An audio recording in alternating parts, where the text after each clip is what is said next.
Is brought to you by McDonald's owner-operators of Chicagoland and Northwest Indiana. Every week, tune into Bears Blitz on Comcast Sportsnet. Get all the latest news straight from Hallis Hall.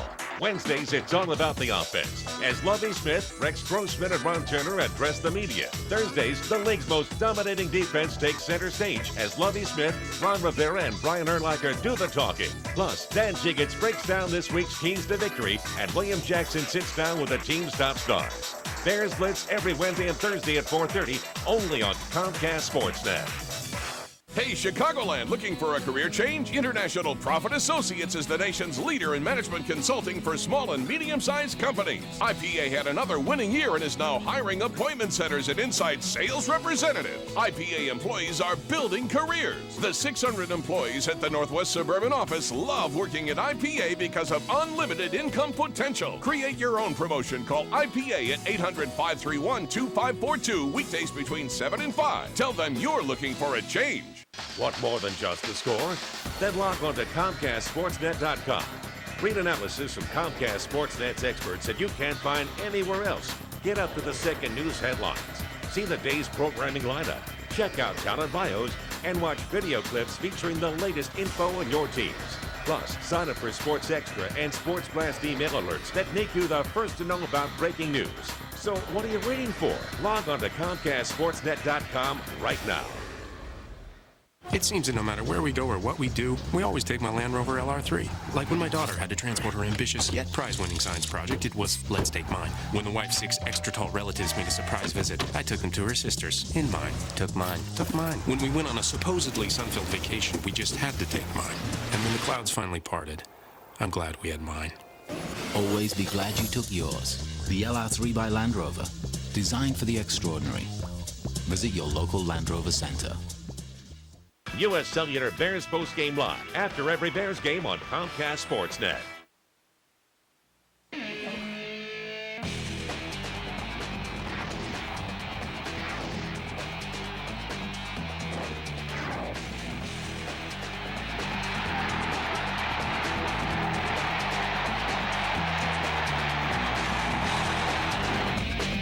Happy holidays, football fans. Welcome to Eastern Michigan University here in Ypsilanti, Michigan, the site of today's Mid-American Conference matchup here on Comcast Local between the Northern Illinois Huskies and the Eastern Michigan Eagles. Late November, a foggy, crisp morning, 32 degrees, the humidity at 88%. The winds are calm, thank goodness. The conditions, yes, foggy for the time being. The fog is expected to burn off, and we are looking for an afternoon temperature somewhere in the mid-50s here from Ypsilanti, Michigan. Happy holidays. Welcome upstairs. My name is Ben Holt alongside my broadcast partner. We're reunited. Been 2 weeks apart. Rob Otto, good to see you, Rob. Great to see you, Ben, and hopefully I can see you through this pea soup fog we've got here at Rynearson Stadium today. I think we'll be all right. Well, one thing you will certainly keep your eyes on, guaranteed. Garrett Wolfe, #1 for the Northern Illinois Huskies, the nation's leading rusher, over 1,700 yards for Wolfe. And the last time we saw Garrett Wolfe on our airwaves, he set a Northern Illinois record with 353 yards rushing. Yeah, he's definitely the key player to watch today for the Huskies. This guy's amazing. 31 games. He's just a few yards shy of 5,000 for his career. He's touched the field 31 times for Northern Illinois. 21 of those times he's gotten over 100 yards. 10 times in 31 games, he's been over 200 yards. He burned the Eagles for over 150 yards last year. He had a great game against them 2 years ago. Garrett Wolfe will be the bread and butter for the Huskies today. Well, the numbers there on Wolfe, and that is what he's done in his career against Eastern Michigan. Washtenaw County has been very kind to Garrett Wolfe. We'll get into that as we move along. Of course, Garrett Wolfe last year to start the season played in the Big House against Michigan. More on that to come. Eric DeLaurier, certainly for Eastern Michigan. Yeah. He's their go-to guy, Rob. He will be even more their go-to guy today because the Eagles are without 8 players they had just a few weeks ago against Toledo. Yeah, they are decimated by injury, and so Eric DeLaurier is going to have to step up even bigger than usual. He will be their #1 threat, as Eric DeLaurier has been the last 3 seasons for Eastern Michigan. He'll be double teamed, he'll be triple teamed, and yet this guy will still get his 8 to 10 catches, his 120 yards, and hopefully for Eagles fans, a couple of touchdowns. I don't care how many guys you put on Eric Delorier. He's big, he's fast, he makes plays catching the ball, running after the catch. He will have a big game today. We're just going to have to see if it's going to be enough for the Eastern Michigan Eagles. Well, Delorier coming off a 100-yard receiving game last week down at Kent State. He's got 4 on the season. He's one of the best to ever suit up and play the wide receiver position here in the Mid-American Conference. We'll take a short timeout. We'll come back with Rob Otto's keys to this football game. The final game of the regular season. Dan Nicholson gets the start under center for Northern against the Eastern Michigan Eagles. We'll be back after the short but important timeout. Tonight, it's a big time. Ford Fusion, Smart Money Magazine's best new car value. Check it out during Ford's year-end event. Let's get it started.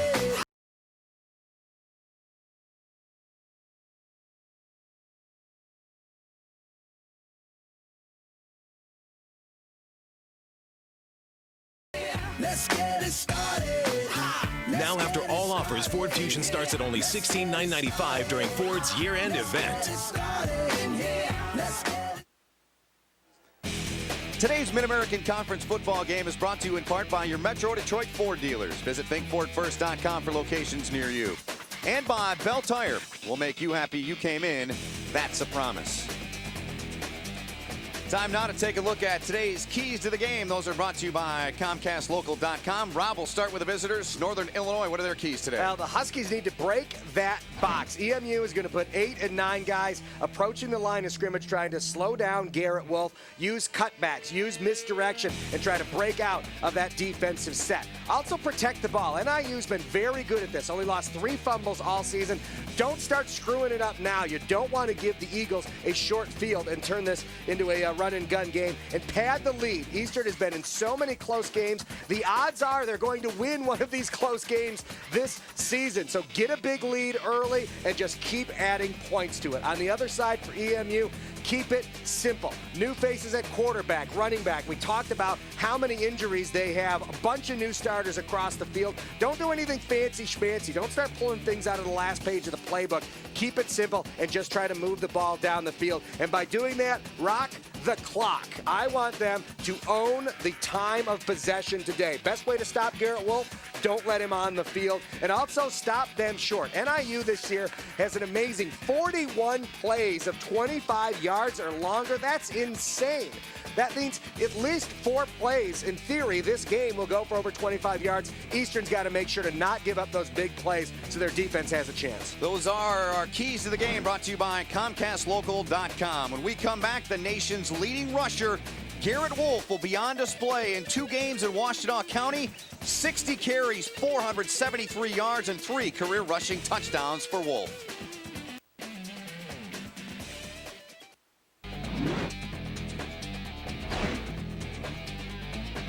Well, there's Joe Novak, head coach of Northern Illinois, and his squad trying to cap off another winning season. It would be 7 in a row for Joe Novak. Jeff Jenick, his squad, just 1-10 this year. But the Eastern Michigan Eagles, ladies and gentlemen, have had 6 losses by a touchdown or less. Crazy. And this football team certainly has been in some close games, some games down to the wire. It's almost like they're running backwards sometimes. Yes, indeed. And Nendick's got it set to go. Eastern will get the football first. Today's opening kickoff sponsored by Triple Play from Comcast. Call 1-888-COMCAST for more details on the Triple Play. Eastern Michigan with the football, and the Eagles looking for some room to the outside, and the Eagles will start there. Once again, our opening kick was brought to you by Comcast Triple Play. Call 1-888-COMCAST for more details on that. Eastern Michigan under center, it will be Tyler Jones, the Belleville, Michigan native. And the numbers on Jones this season, he is a big-time threat to run the football. In fact, Jones and Andy Schmidt, who is out for the year, they are the 2 top rushers for Eastern Michigan. Some say Tyler Jones, the best running quarterback in the MAC. And actually, his numbers have really come along in terms of passing the ball as well. At the very least, he's a very efficient passer. They'll hand off here on first down. It's Blevins trying to get to the outside. He is tripped up and goes maybe for 1 yard on the play. And up from the secondary to make the stop was Dustin Utschik, the fine senior free safety. Starting lineup, sales are brought to you by your Metro Detroit Ford dealers. Visit thinkfordfirst.com for locations near you. Jones, Stone, Bonner, Delorier. Tremaine Riley is not in the lineup. He is out. So too is DeAnthony White up front, the offensive line for Eastern Michigan. And we'll take a look at Northern Illinois, their starters on defense, in just a minute. So they give Blevins a yard on that first down carry. Hand it off again, and the Eagles give it off to Danteo Gage. It's been a carousel of running backs for Eastern Michigan this year. Gage will play wide receiver, running back, quarterback. He's done everything for this team this year. Here are the starters on defense for Northern Illinois, brought to you by your Metro Detroit Ford dealers. Good defense that's really come together the last month. Wes Benson Rush, who's a key cog in the middle of that defensive line. Larry English having a career year. Keenan Blaylark, McCarthy, Hansen, those guys are the backers. And in the secondary, Ryder back there along with Utschik and Adriel Hansborough. So this Northern Illinois team, it's known, it gets most recognition for Garrett Wolf and what it does offensively, but I'm going to tell you, their defense has been pretty good the last month of this season. And it's going to be easier if Eastern keeps giving them extra yards. Great on the offense. 5 yards, remains third down. Forcing them into third and long situations. They had third and manageable. Now Tyler Jones just kind of leaned back before he got the ball, and you know Jeff Jenick's not happy about that. Raymond Vaughn is our referee today. Here's a look at Tyler Jones and his recent resume with 13-11 to go. I'm sorry about this, Benny. They actually said a timeout was called before the penalty. Here he is at Ball State, first game of the year. Yeah, and you know what was really interesting? We thought he would be the heir apparent to Matt Bonet, the fine quarterback who graduated last year, and Tyler Jones came in, looked great the first game of the season, especially running the ball. He was huge in that game running the ball, but he was eventually supplanted by Andy Schmidt, who's now injured. So Tyler Jones is back in the game. Well, in that game down in week 1, Ball State 11 of 16 through the air, 146 yards throwing it, had 1 touchdown, but as you mentioned, big day on the ground, 22 rushes, 164 yards and a touchdown. He had a 41-yard run in there as well. And Jeff Jenick, his quarterbacks, that has been a carousel this year as well, between Schmidt and Jones trying to find a guy that's really comfortable. But at this point, as you said, Jenick does not have a choice because Andy Schmidt, the fine young man from St. John's, Michigan, about half an hour north of Lansing, with that sling on his right arm, he's going to find out next week whether or not he needs surgery. So the Eagles will look to get him healthy in the offseason. I got to tell you, it's impressive how well the Eagles have been able to play despite having so many injuries this year. Yeah, they got 1 win, but as we mentioned in the open, they've lost 6 games this year by 8 or fewer points. 3rd down and 4, and they give it off up the middle, and this will be short of the first down. So the Huskies standing tall defensively there to make the stop. And the numbers on Andy Schmidt there, 1,182 through the air, 2 touchdowns, and he is a leading rusher on this football team. Yeah, and I mean, and it's really interesting. When we saw him, we thought he'd be more of a passing quarterback, but you see this game against Western Michigan that we had here on CL a few weeks ago, he really tucked the ball and ran extremely well. So as much of a running threat as Tyler Jones is, Andy Schmidt is just the perfect kind of quarterback that Jeff Jenick wants in his system. Unfortunately, though, he's got this on right now, and that makes him not a very good quarterback for Jeff Jenick. Booted away by Zach Johnson, and Northern Illinois will start from the 35-yard line after the punt with 12:18 to go here in this opening quarter of play. So 3 and out for the Eagles. It's exactly what I said in the open they couldn't do. If they have more than 2 3 and outs this half, I think the Huskies are going to absolutely run all over them, and Nicholson's going to be the guy coming in reserve who's going to have to do it for the Huskies. Well, he came in last season and was very big down the stretch. His number right at 50%, 307 yards, 3 touchdowns, been picked twice. Had to come in against Central Michigan last week and replace Phil Horvath. In fact, the 2 quarterbacks, as there is a penalty flag on the field, had a pretty good battle heading into the start of the year because of Nicholson's performance down the stretch last season. Yeah, he helped lead them into a winning record. They're 6th in a row. Start. Number 87 on the offense. 5 yards, remains first down. Brandon Davis guilty there. Here are the backs and receivers for Northern Illinois, brought to you by your Metro Detroit Ford dealers. Nicholson, the great Garrett Wolf. Davis, the tight end. Britt Davis, his brother. Jarrett Carter and Marcus Perez. And up front, keep your eyes on number 62, Doug Free, who is, well, he's assured almost 100% to go on opening day in the NFL draft. An outstanding tackle is Doug Free, 6'7" and 300+ pounds. The conversation here is another flag on the play. Ball start, number 87 on the offense. 5 yards, remains first down. Gentlemen, you are going the wrong way. Not a single snap for Joe Novak's team. They're already at negative 10 yards total offense right now. And Joe Novak is so upset about it. Still talking to the stripes on the sideline. Raymond Vaughn has decided to stop the game, and Novak continues to discuss things. It's so funny. He actually forced Vaughn to take an official timeout because Novak would not get off the field. He said, I am talking to you until I'm done talking to you, and this game's not going anywhere because I'm not leaving the field. Well, Joe Novak, his first 2 years as the head coach at Northern Illinois, had just one victory.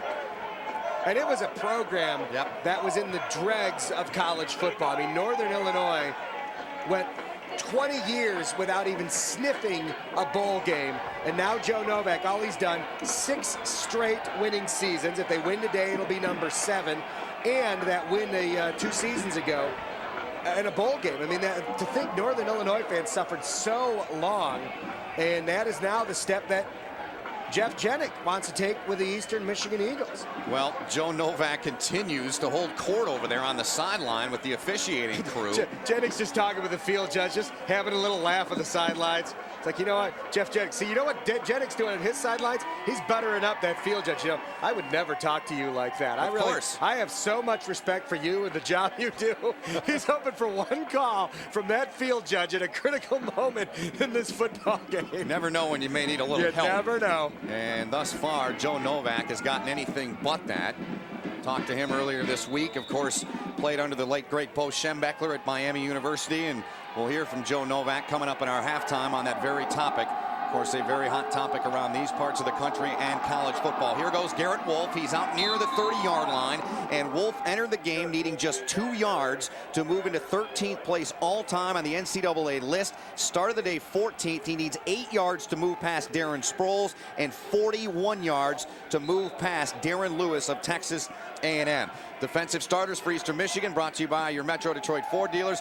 Very good defensive front. We'll take a look at the backers and the secondary in just a second as that pass is caught over the middle by Britt Davis, number 7 for Northern Illinois. Linebacking core, Rob, close to 300 tackles amongst these 3 young men, and the secondary, Smith, May, and Wyatt, the 2 safeties, really coming into their own, and Dwan Bracey, the other corner for Jeff Jenick and company. I'll tell you, with those linebackers and those safeties for Jeff Jenick's team, there is a great future on the defense here for EMU, and that's where you start building championships, is on that side of the ball. 3rd down here for Northern Illinois.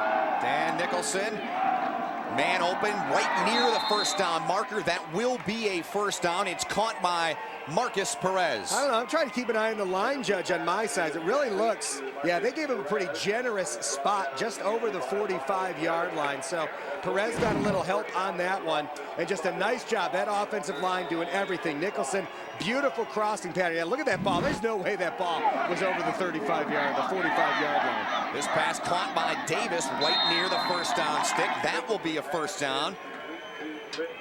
As Nicholson, a couple of nice looking throws, and the Huskies continue to move the chains here. And the numbers on Davis thus far, he's having a great campaign. 13.1 a pop and 3 touchdowns. Britt Davis and Nicholson are going to have to perform well today. We talked about it in the pregame. They're going to be 8 and 9, maybe even 10 guys in the box just about every play. The one thing Jeff Jenick doesn't want is Garrett Wolf to beat them. So it's going to be up to the passing game for the Huskies today. Davis leads Northern Illinois in catches and receiving yards. Garrett Wolf taken down by Dan Holtzclaw, 44. Got some help from Darren Matthews, number 42. And Rob, there just aren't enough adjectives to describe Garrett Wolf. And we saw him back early in the season. At that point in time, there were a lot of people that said it's going to be Garrett Wolf, Troy Smith, and Adrian Peterson to go for the Heisman Trophy, and Wolf was shut down in a month stretch and really took him out of the mix. Nicholson to the air. Big stick made at the 28-yard line by Chris May on Davis for a first down. And when you're talking Garrett Wolf, and I'd love to see that graphic again on Garrett Wolf, these are of active rushers in the NCAA. And keep in mind, Garrett Wolf has done this in just 31 career games. He leads in all 5 of those carries, and he's just going to try to build on it again today. Kid's amazing. He has moved into 13th all time. That pass for Davis well out of his reach. Now, it is interesting. You talk about, you know, the Heisman talk after 6 or 7 games for Garrett Wolf. He had a few down games, starting with that Western Michigan game when he gained only 25 yards. He picked it back up again, 200-plus yards in their win over Central Michigan. But still, to think that this kid is not even a finalist now for the Doak Walker Award, which is for the best running back in the country, to think he's not one of the top 3 running backs is a total slap in the face to this program. Yeah, to me, it's an absolute shame. He gets it again, and Wolf will pick up about a yard on that carry. He was a semi-finalist for the award. Mike Hart from Michigan, Darren McFadden from Arkansas, and Steve Slayton were the 3 finalists. And Garrett Wolf,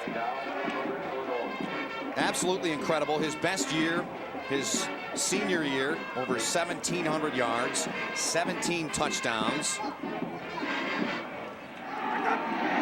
Third down here for the Huskies. Nicholson's been sharp early. That pass is snatched by Brandon Davis, and the big tight end is close to that stick, but he is going to be about a yard short, is Brandon Davis. Coming up, this is a huge play for Eastern Michigan. They have got to keep this close. You talked to Jeff Jenick earlier this week, and he says, my ideal game is to win this one 10-9. The last thing he wants is points on the board, and a nice job floating it a little bit by Nicholson, but a fantastic concentration on that ball to get up and get it. As you see Brandon Davis up there a little shaken up on the sidelines. The officials are going to call the timeout here. Even though he's on the sidelines, they're not going to let them run another play while Brandon Davis is getting worked on the sidelines there. Well, Brandon, the older brother of Britt Davis. Brandon, 22 years old. Britt is 20, and Davis really came on. Again, we go back to the Ball State game last time we saw these Huskies, Rob, and he had a really a breakout game that night when Jake Nordine went down, and he's been lost since that point. And listening to Joe Novak, it's you don't want to put too much pressure or put too much on a kid, but he said, look, when we lost Jake Nordine, that really changed our football team from a blocking standpoint, and from him catching the football, a experienced guy, and certainly a key guy that up front helped Garrett Wolf get off to the start he did with 1,181 yards through the first 5 games of this season. So now Brandon Davis has had to step in, and it's just going to see whether or not he can keep up that running game for that young man, Garrett Wolf. All right, we'll take a timeout. 8:23 left here in the opening quarter. Garrett Wolf and the Huskies on the move, but no score yet here from Ypsilanti. 8:23 left here in the first. Ben Holden, Rob Otto. Garrett Wolf, we mentioned earlier, a 4-game stretch where he had just 190 total yards, Rob. Western was really the first team to stop him, slow him down. Then Temple did, then Iowa did, and Toledo. But let's keep in mind, he had a bad shoulder and a bad hamstring during that stretch. Yeah, but this is Western Michigan, and what they did, it's what you see, collapsing on the hole and game tackling. Garrett Wolf is a very good north and south runner. You get those guys in the hole, try to control him, get him turned upfield. The other thing Western did, they only let the Huskies run 14 plays the entire first half. That was a big factor in him gaining only 25 yards as well. They give it to Wolf as the Huskies go for it on 4th down. Play. What a huge play. It does not appear from that spot we're seeing that Wolf was able to get the first down. No, I think he is well short. I think they're going to spot the ball at least a yard short. It looks like he didn't gain any yardage in that play whatsoever. And so Eastern Michigan University has done to Garrett Wolf very similar to what Western did. That day, only had 18 carries, 25 yards, and right here, nothing for Garrett Wolf. Look at that huge push up the middle. Fantastic job. We're going to call this guy's name all day long. Kevin Howe is number 88, and he was the man stuffing the hole, stopping Garrett Wolf. And just like that, Eastern Michigan stays alive. Jeff Jenick, he kept the score down. No points on that opening drive for the Huskies. Wolf 4 carries, 8 yards on that opening drive, and Blevins has the football now. He'll pick up close to 2. Will Terrence Blevins, who is a 6'1", 235-pound sophomore out of Detroit Denby, and he's really been thrust into action for Eastern Michigan with a rash of injuries and other assorted details for Eastern Michigan. At running back, Pierre Walker's been hurt, Richard Franklin has left the program, Dwayne Harrison's been hurt, and DeAnthony White just got hurt last week. We're going to see a lot of Olufemi Ogundere today as well, and they're just really going to be mixing up the running backs just to see who's got the spark today, and then Jenick will stay with the hot hand. They give him 3 on that carry, 2nd down and 7. Northern Illinois, though, will bring up a 3rd down and about 6 after that carry. As we move in on 7 minutes remaining here in the opening quarter of play. That was Ogundere on the carry there. Native of Sugar Land, Texas. They have produced their fair share of outstanding college running backs over the years. That town in Texas, small town down there. I would love to have a conversation, try and figure out how Jeff Jenick got a kid from Sugar Land, Texas to come all the way up to Eastern Michigan University. That must be one heck of a story. First career start for Ogundere here today. Jones fakes it to him. Tyler Jones will not get anything. He'll lose yardage. And right there to make the stop was Craig Rush. You know, 2 drives, 2 3-and-outs. The defense did such a good job. This offense, Tyler Jones and this offense have got to do something to help out the defense. Defense is going to have a heck of a time slowing down Garrett Wolf all day long. And going 3-and-out, I mean, this was designed to be a delayed quarterback draw, but the offensive line did not help Tyler Jones out at all. He had nowhere to go. And now all of a sudden, I'm saying they can't have 2 3-and-outs in the first half. They're going to have a shot. They've got 2 on their first 2 drives. Johnson, good hanging punt from Zach Johnson. Fair catch is called for, and it is made by Matt Simon back there, the sophomore out of Farmington, Minnesota. We'll come back. Northern Illinois will go back on offense for the 2nd time here today in search of points here against Eastern Michigan. We're back after this. Every night. 6:02 left here in the opening quarter. Ben Holden, Rob Otto, all of our crew. Pat Collars, our producer director today, and great to have you with us here on this holiday weekend, wherever you might be. Jeff Jenick's Eagles trying to get a 2nd victory this season. Of course, the fans watching us on Comcast Sportsnet Chicago, hoping that Northern Illinois can get out of here with a 7th victory. And there are some possibilities out there that Joe Novak's football team could still end up in a bowl game.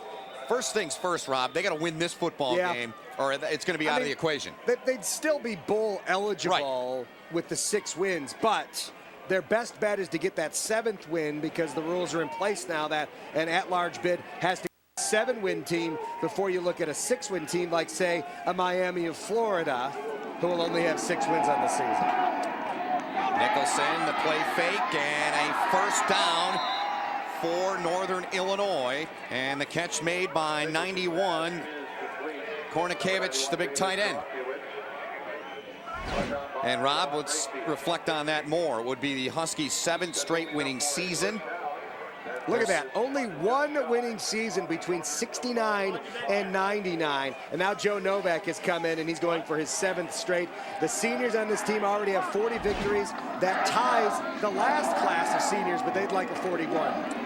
Little screen caught by Brent Davis. He's surrounded by Eastern Michigan defenders at the, we'll call it the 48-yard line, and Davis continues to impress.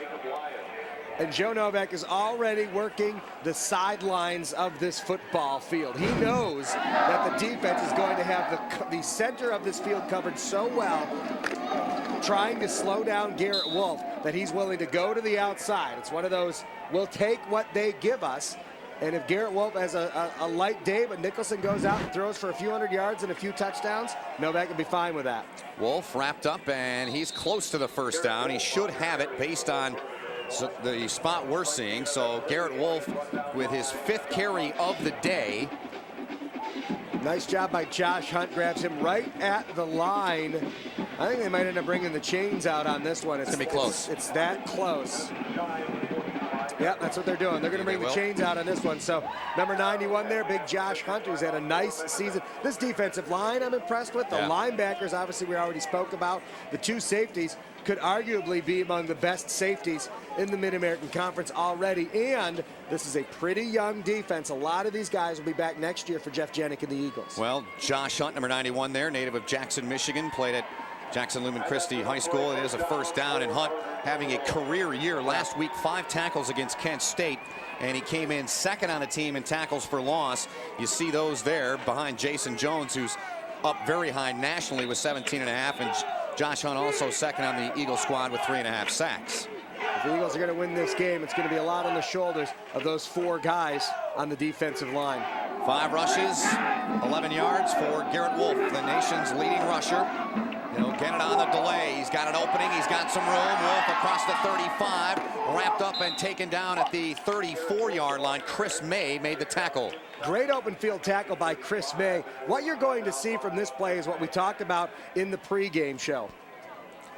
The misdirection. You start thinking that the play's going one way, and you get the entire defense to move that way. Then you give to Garrett Wolf on the delayed handoff. Just a nice job of him to get up. They're going to fake this way and then bring Garrett Wolf back up that way. The quick fake to the right, off to the left. You get the defense leaning. Big gain for Garrett Wolf. And Eastern Michigan, they're saying the right side of that Northern Illinois line moved. We'll await the call from Raymond Vaughn. And now the Huskies, of course, saying, no, Eastern Michigan jump.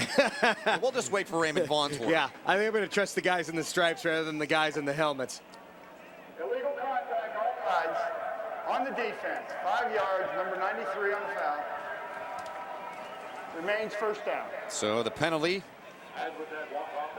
on the defensive line.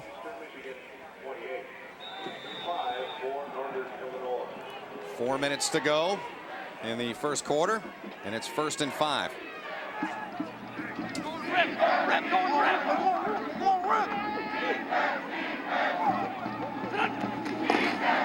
Nicholson. Simon with the catch, and he gets down to the 20-yard line, does Simon.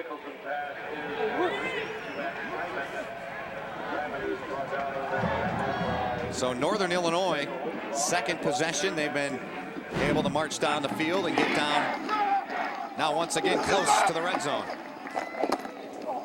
Our cameraman almost caught that ball. Our camera woman. All apologies, Courtney. I'm such a sexist bastard.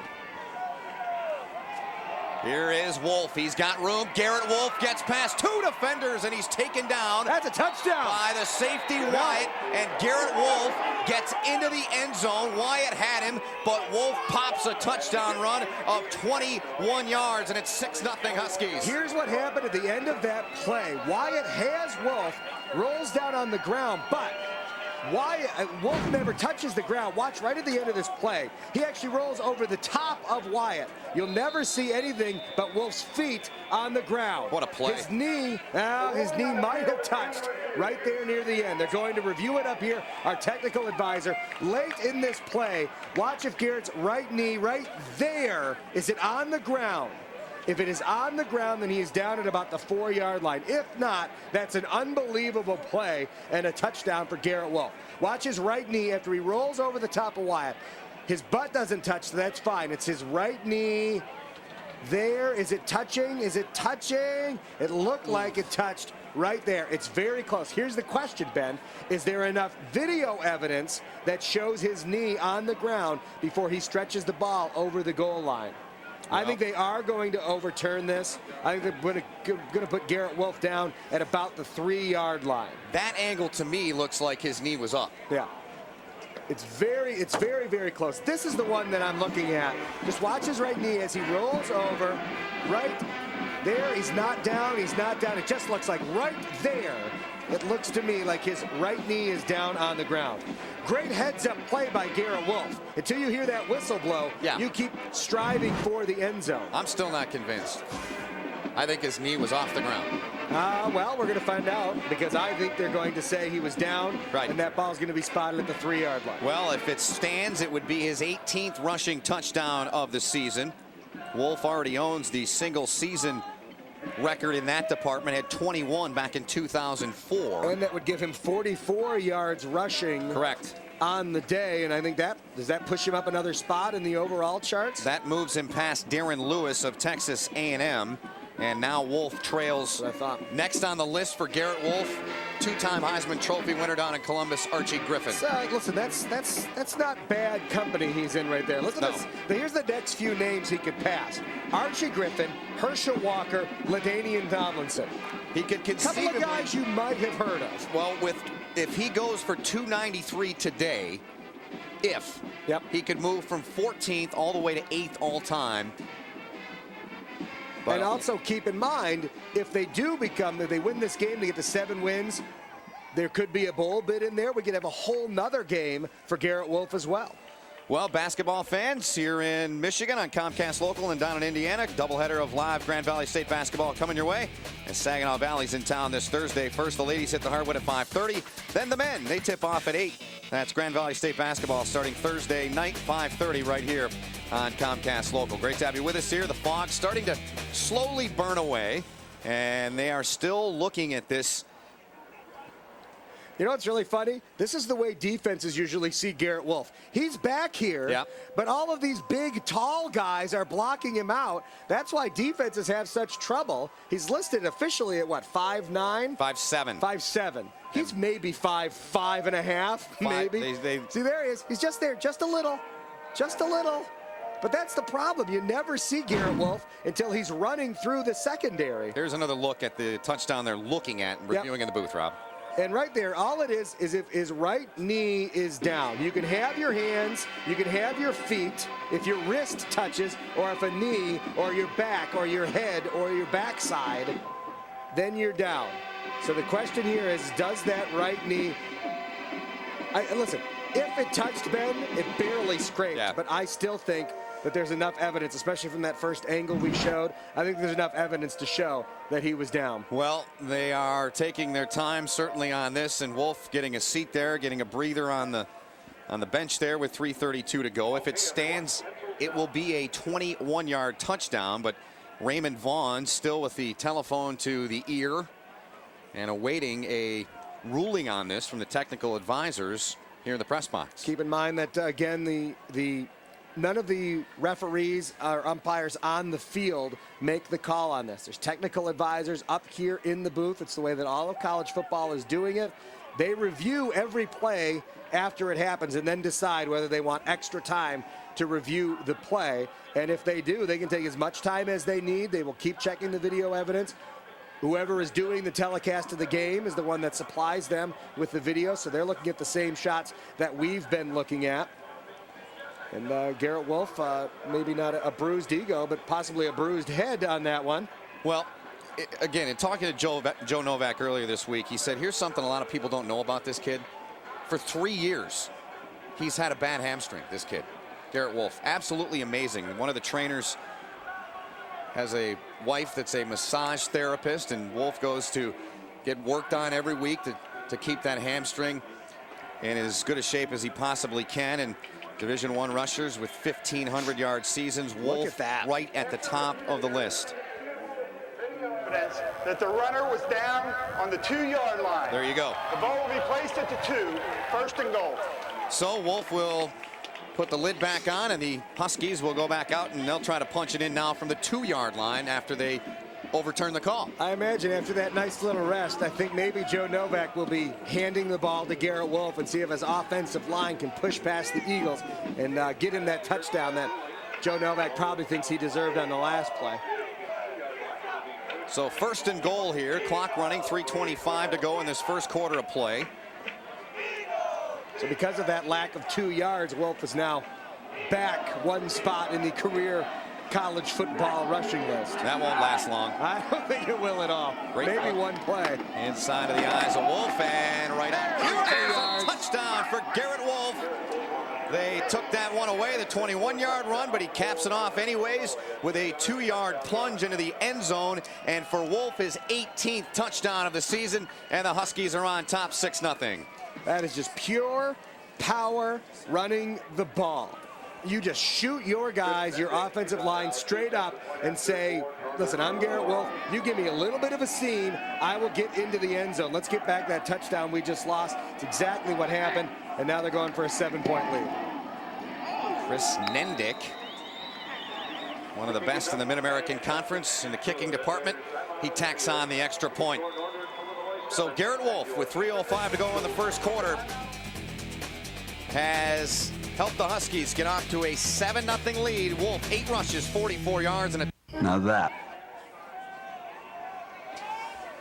7-0 Northern Illinois on top. Garrett Wolf getting a breather on the sideline. 8 rushes, 44 yards, a touchdown.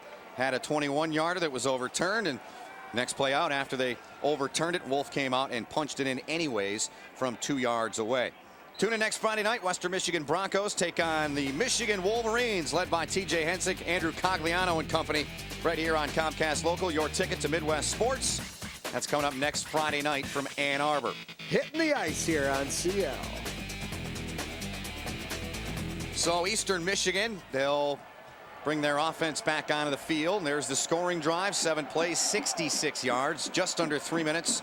And the 2-yard TD from Garrett Wolf. And 1 Band-Aid. Thus far in the game, Eastern Michigan with a total of 6 plays, 14 yards. And as you talked about earlier, Rob, the 3-and-outs, they can't have 3-and-outs against this football team, Northern Illinois. And that's all they've done so far today. They can absolutely move the ball, whether it's Wolf or Nicholson throwing it. Nicholson's been very good thus far, and Gage lets this go. It'll be a touchback with exactly 3 minutes to go in the opening quarter. Now, we spoke about how we like the way that the Huskies defense is coming up. As you see, Eric Deloria, he's the guy we talked about, has to have a big game today. We've got to get some first downs. These two defenses are almost identical in terms of total yards per game, total first downs over the season. Total points is in favor of Northern Illinois. They've given up a lot fewer points than the Eastern Michigan Eagles have, but defensively, this is a squad you can move the ball on. Here's Gage. He'll pick up a couple, will Danteo Gage. Wrapped up in the middle of that Northern Illinois front four, and Gage, a versatile guy. Central Michigan game, Rob, we had here back in September. He was in the game playing wide receiver. He was playing quarterback. He was doing a little bit of this. He's a young man from Pontiac who he's just a well-rounded athlete. All over the place for that young man. And he's another guy. I mean, they've got to find somebody. Whoever has the hot hand running the ball, whether it's Tyler Jones at quarterback, whether it's Gage, or whether it's one of the running backs, whoever has the hot hand, that's who Jennings will stick with. Tyler Jones was just going to say the Eagles yet to throw a pass. They do. It's complete. Blevins has it. 1st and 10 Eagles. Spotting it right at the marker, but that should be enough. I thought it was going to be a few yards past, but nice job by Tyler Jones. And that is the first down of the day for the Eagles. If they are going to control the time of possession, they've got to keep up plays like this. Quick little out. Nice job keeping his feet. Terrence Blevins almost fell down right after receiving that ball, and it would have been another 3rd down for the Eagles. He kept his feet, kept his head up, knew where the marker was, got just enough yardage, and it turned into the first down of the game for Eastern Michigan. Well, it was a pickup of 9. There's an injured Husky there. They're giving him some medical attention. Adam Schroeder down there getting checked on, and no word on Brandon Davis, the tight end who went out 2 series back for Northern Illinois, and he appears to be able to walk off under his own power, and that's the good news. 5 starters out. Horvath last week went down, PCL. He's hoping he does not need surgery. Alva Hansbrough's been out since early in the year. Jake Nordine's been out since the Ball State game, and just a big loss for the Husky squad. Clanton, one of their running backs, has been out. Now it's Crutch. He's went out with a knee injury as well for Joe Novak's squad, and had a chance to talk with Joe before the game, and in good spirits, and his football team. They had a little trouble, though, getting here to the stadium, Rob, from down by Metro Airport in Romulus. Blevins right up the gut. McCarthy, 53, a stud in the middle for the Huskies, the first to get him. Yeah, and then they got to Ypsilanti about a half hour after they wanted to get here, and Joe Novak was in the bus with all the players and coaches. There was a 3rd bus that had all the support personnel in it. They actually got to the intersection right here by Rynearson Stadium at exactly the same moment the Eastern Michigan buses came through, and the Ypsilanti police stopped Northern Illinois, let the Eastern buses go through first. Inside a minute and a half to go in this opening quarter. 2nd down and 7 from the 34. Tyler Jones back to the air. Eric Delorier gets the catch. How did he catch that ball? He did. He is amazing. He continues to amaze us, Rob. The senior, one of 8 seniors here for Eastern Michigan today. Yeah, this will be their last game as seniors for the Eagles. This is a pass that's thrown way to the outside. Look how Delorier has to adjust on that ball. Hold on to it. Does he hold on to it? It's like with a one hand he had it. I'll tell you, if somebody wanted to challenge that one, it might get overturned. Delorier, second in the MAC in catches per game, third in yards per game, and fourth in receiving touchdowns for the fine wide receiver, the native of Quebec, Eric Delorier.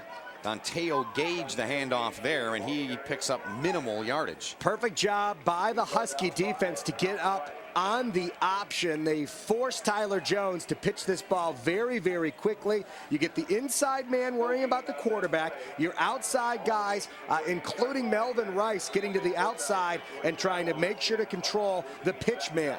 When the inside guy gets so close to the quarterback that he has to pitch early, he can then leave the quarterback and help to the outside, and that's exactly what happened. So Melvin Rice had some help on the outside, and now another punt. It's a fake. Zach Johnson looking to throw, and he better get rid of the football quickly. He does. It's a first down on the little shovel to Holtzclaw. There is a marker down, though, at the 39-yard line. There are 2 blockers on the outside with Holtzclaw. It's possible that they got past the line of scrimmage.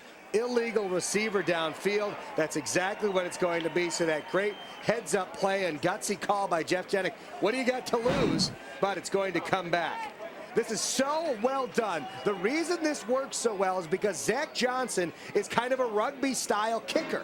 He normally runs around before he kicks the ball. And so the punt return team, watch him as he runs to his right. Number 53 on the offense, 5 yards previous spot. Repeat, 4th down. There is the man right there that they called it on. Number 50 gets a few yards down trying to throw a block. That's TJ Lang, the offensive lineman. Right before the ball is thrown, he's a couple yards too deep, and because of that, that heads-up play. Well, Daniel Holtzclaw is a little bit stirred and shaken. He's saying, what's going on? Seemed like it worked just fine, but now Johnson set up. Kick is away. Simon, fair catch at the 31, and that's where Northern Illinois, well, there's a penalty flag once again, so we'll have to sort this out. I think Give him enough room. I think it's going to be on Lyle Garrison, number 30. One of the DBs, a sophomore from Beaver Creek, Ohio. He kind of gets in the face of the receiver and yells at him as he's trying to catch the ball. There you go. Just got into that little zone around the kicker, and Jeff Jenick just can't believe it. Special teams should be a strength with this team. You get so many young guys that you've got out there that are working on special teams. Interference with the opportunity to make the catch. Number 15 on the kicking team. 15 yards, first down. Actually call it on Ja'Cory Stone. There were a number of Eagles around the receiver on that one. So Jeff Jenick, he knows he's got young guys, and because of that, 2 straight special teams penalties, and now the Huskies have the ball almost at midfield. Nicholson, who's been sharp 8 of 9 thus far, and Nicholson continues to be razor sharp. Britt Davis with another catch. Davis having a fantastic start to this game. His 5th catch in the contest so far. 15 minutes in the books here from Ryan Earson Stadium. Jeff Jenick's squad trying to close out what's been an up and down season, a rough season, with a victory here today against Northern Illinois. But Garrett Wolf and the Huskies lead it 7-0. Tonight, Ben Wallace leads the charge for the Bulls when they headed to the city of brotherly love for a matchup with Allen Iverson and the Sixers. Hi, I'm Dan Jiggins. Friday on Chicago Tribune Live, the Bears look for their 10th win of the year when they take on the Patriots on Sunday. We'll preview the big game. That plus a rundown of all the day's news starts Friday at 5:30. Second quarter set to get underway. Ben Holden, Rob Otto, and all of our crew. And in this series all-time, Northern Illinois leads 21 victories, 13 losses, and 2 ties. And under Joe Novak, the Huskies have been very successful against their oldest MAC opponent, the Eastern Michigan Eagles. They're 7-2 under Joe Novak. Left the MAC for a while, came back in the late 90s, and they've been great ever since. Perez, he's got some blockers, a flag though on the play, and a pickup of 6, call it 7 on the play. If it stands, we'll have to check the marker, though. Hey, we got a holding on the outside on number 85, which is Matt Simon, the wide receiver. That's exactly what it is. So this one is coming back. Eagles got to take advantage of the Husky mistakes. Holding number 85 on the offense. 10 yards from the spot of the foul. Repeat first down. Indeed, there is the guilty party. Simon. Simon Illinois says, let's lose 10 yards. And that's what's going to happen here. Northern Illinois, here's a look back at that. And there it is. He just gets his hands right into the jersey of Chris May. Keeps him away from Perez, and that's why you went back 10 yards. Huskies have won 5 straight in this series. Here's Garrett Wolf. Makes a move, still on his feet. He picks up close to 10, got it back, and picked up 9, in fact, did Wolf. So it'll bring up a second down situation. And some highlights thus far of Garrett Wolf, who's got 9 carries, 51 yards, and a touchdown. This is the play earlier today, 20-yarder on this one. Got him down to the 2-yard line. They said he was down at the 2. The very next play, pumps it into the end zone for the touchdown. And that last play you saw from Garrett Wolf, the 9-yarder, exactly the same one that he had the 20-yarder on in the first quarter. Last time Wolf played in Ypsilanti against Eastern Michigan, he ran for 325 yards, picks up 3 here, and a 3rd and long upcoming now for Northern Illinois. This is where that Eagles defense has to clamp down. You've done everything you can, forcing a 3rd and long. You kind of take Garrett Wolf. Well, I guess in theory you take him out of the possibility here, but this guy can run 10 yards easily. So there is still a possibility they run the ball here, but you're forcing the ball out of Garrett Wolf's hands, forcing Dan Nicholson to try and make a play. Pressure, but Nicholson avoids it down the middle. Perez there. The catch is made. No, it's intercepted. Intercepted by Juan Bracey. There is a flag all the way back at the 44. Bracey takes it back out near the 35. That flag is, I believe, going to be a holding penalty against Northern Illinois. Exactly what it is. That will be declined. The first big defensive play of the game goes to Eastern Michigan. Penalty is declined. First down. So Matt Rogers, the offensive guard from Lockport, Illinois, got called for holding on that one. But watch this great play at the end. You think Nicholson's going to complete this at about the 2-yard line. The ball goes through the hands of Marcus Perez. Perez didn't even realize the ball was intercepted, but it's Juan Bracey that comes down. Watch it go right through, and then Perez thinks the ball's on the ground. Yeah. He doesn't even think the play's still alive and got a total shock when Chris May said, "Thank you very much." And Juan Bracey with a beautiful return. 32 yards, in fact, on the return. Here's Jones scrambling. Now he'll fire, and well out of bounds into the Northern Illinois bench. And for Bracey, it was a rough start to the year for Bracey and Blake Smith. Those 2 young men were not active for the first 2 games, violation of some team rules, and they have come back and done what they've been able to contribute to the secondary, and they've done it well. In the first pick of the year for Dwan Bracey, the product of Detroit Murray Wright High School. Now Dwan Bracey is hoping that he's contributing to the Eagles heading down the field and tying this football game. We need more from Tyler Jones and this EMU offense. We need a lot more. The Eagles certainly do, as he's got 2 backs in the backfield, 3 wide receivers. Jones, he'll keep it. Good fake to Blevins. Jones head down across the 45. 1st and 10, Eastern Michigan. And a penalty flag. Oh, no. Comes in late, and it looks like it's going against Eastern Michigan.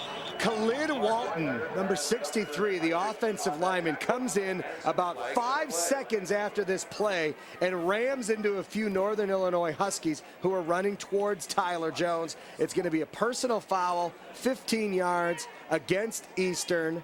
It should still be the first down, but they're going to lose 15 yards because it was a dead ball foul. Personal foul. Dead ball. Personal foul. Number 63 on the offense. The runner had a first down, so we'll mark it out 15 yards, and it will be a 1st and 10.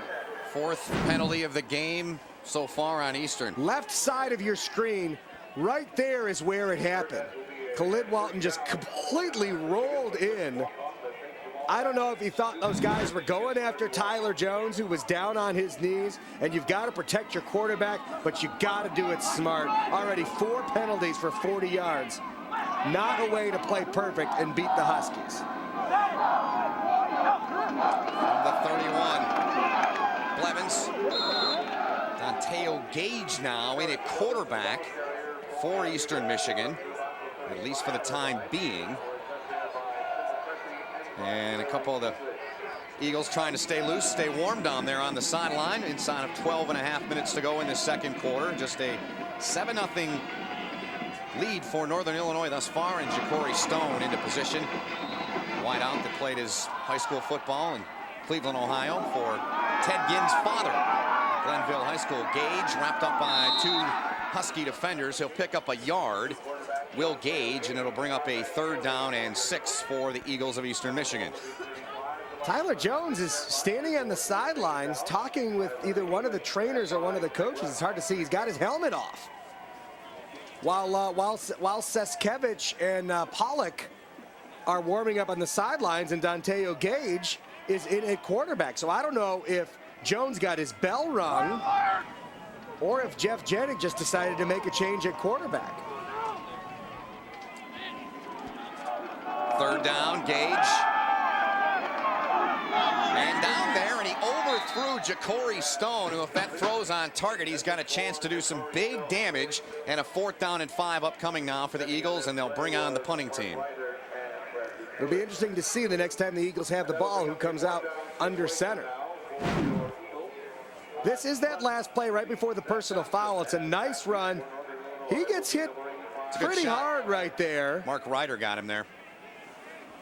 So maybe he got his bell rung, and he's got a few cobwebs, and the medical staff is keeping an eye on him on the sidelines. Jones has been dinged up most of this year. Simon, another fair catch, this one at the 25-yard line. And that's where Dan Nicholson, Garrett Wolf, and company will start their drive when we return from a short time out here. Great to have you with us here on Comcast Local and Comcast Sportsnet.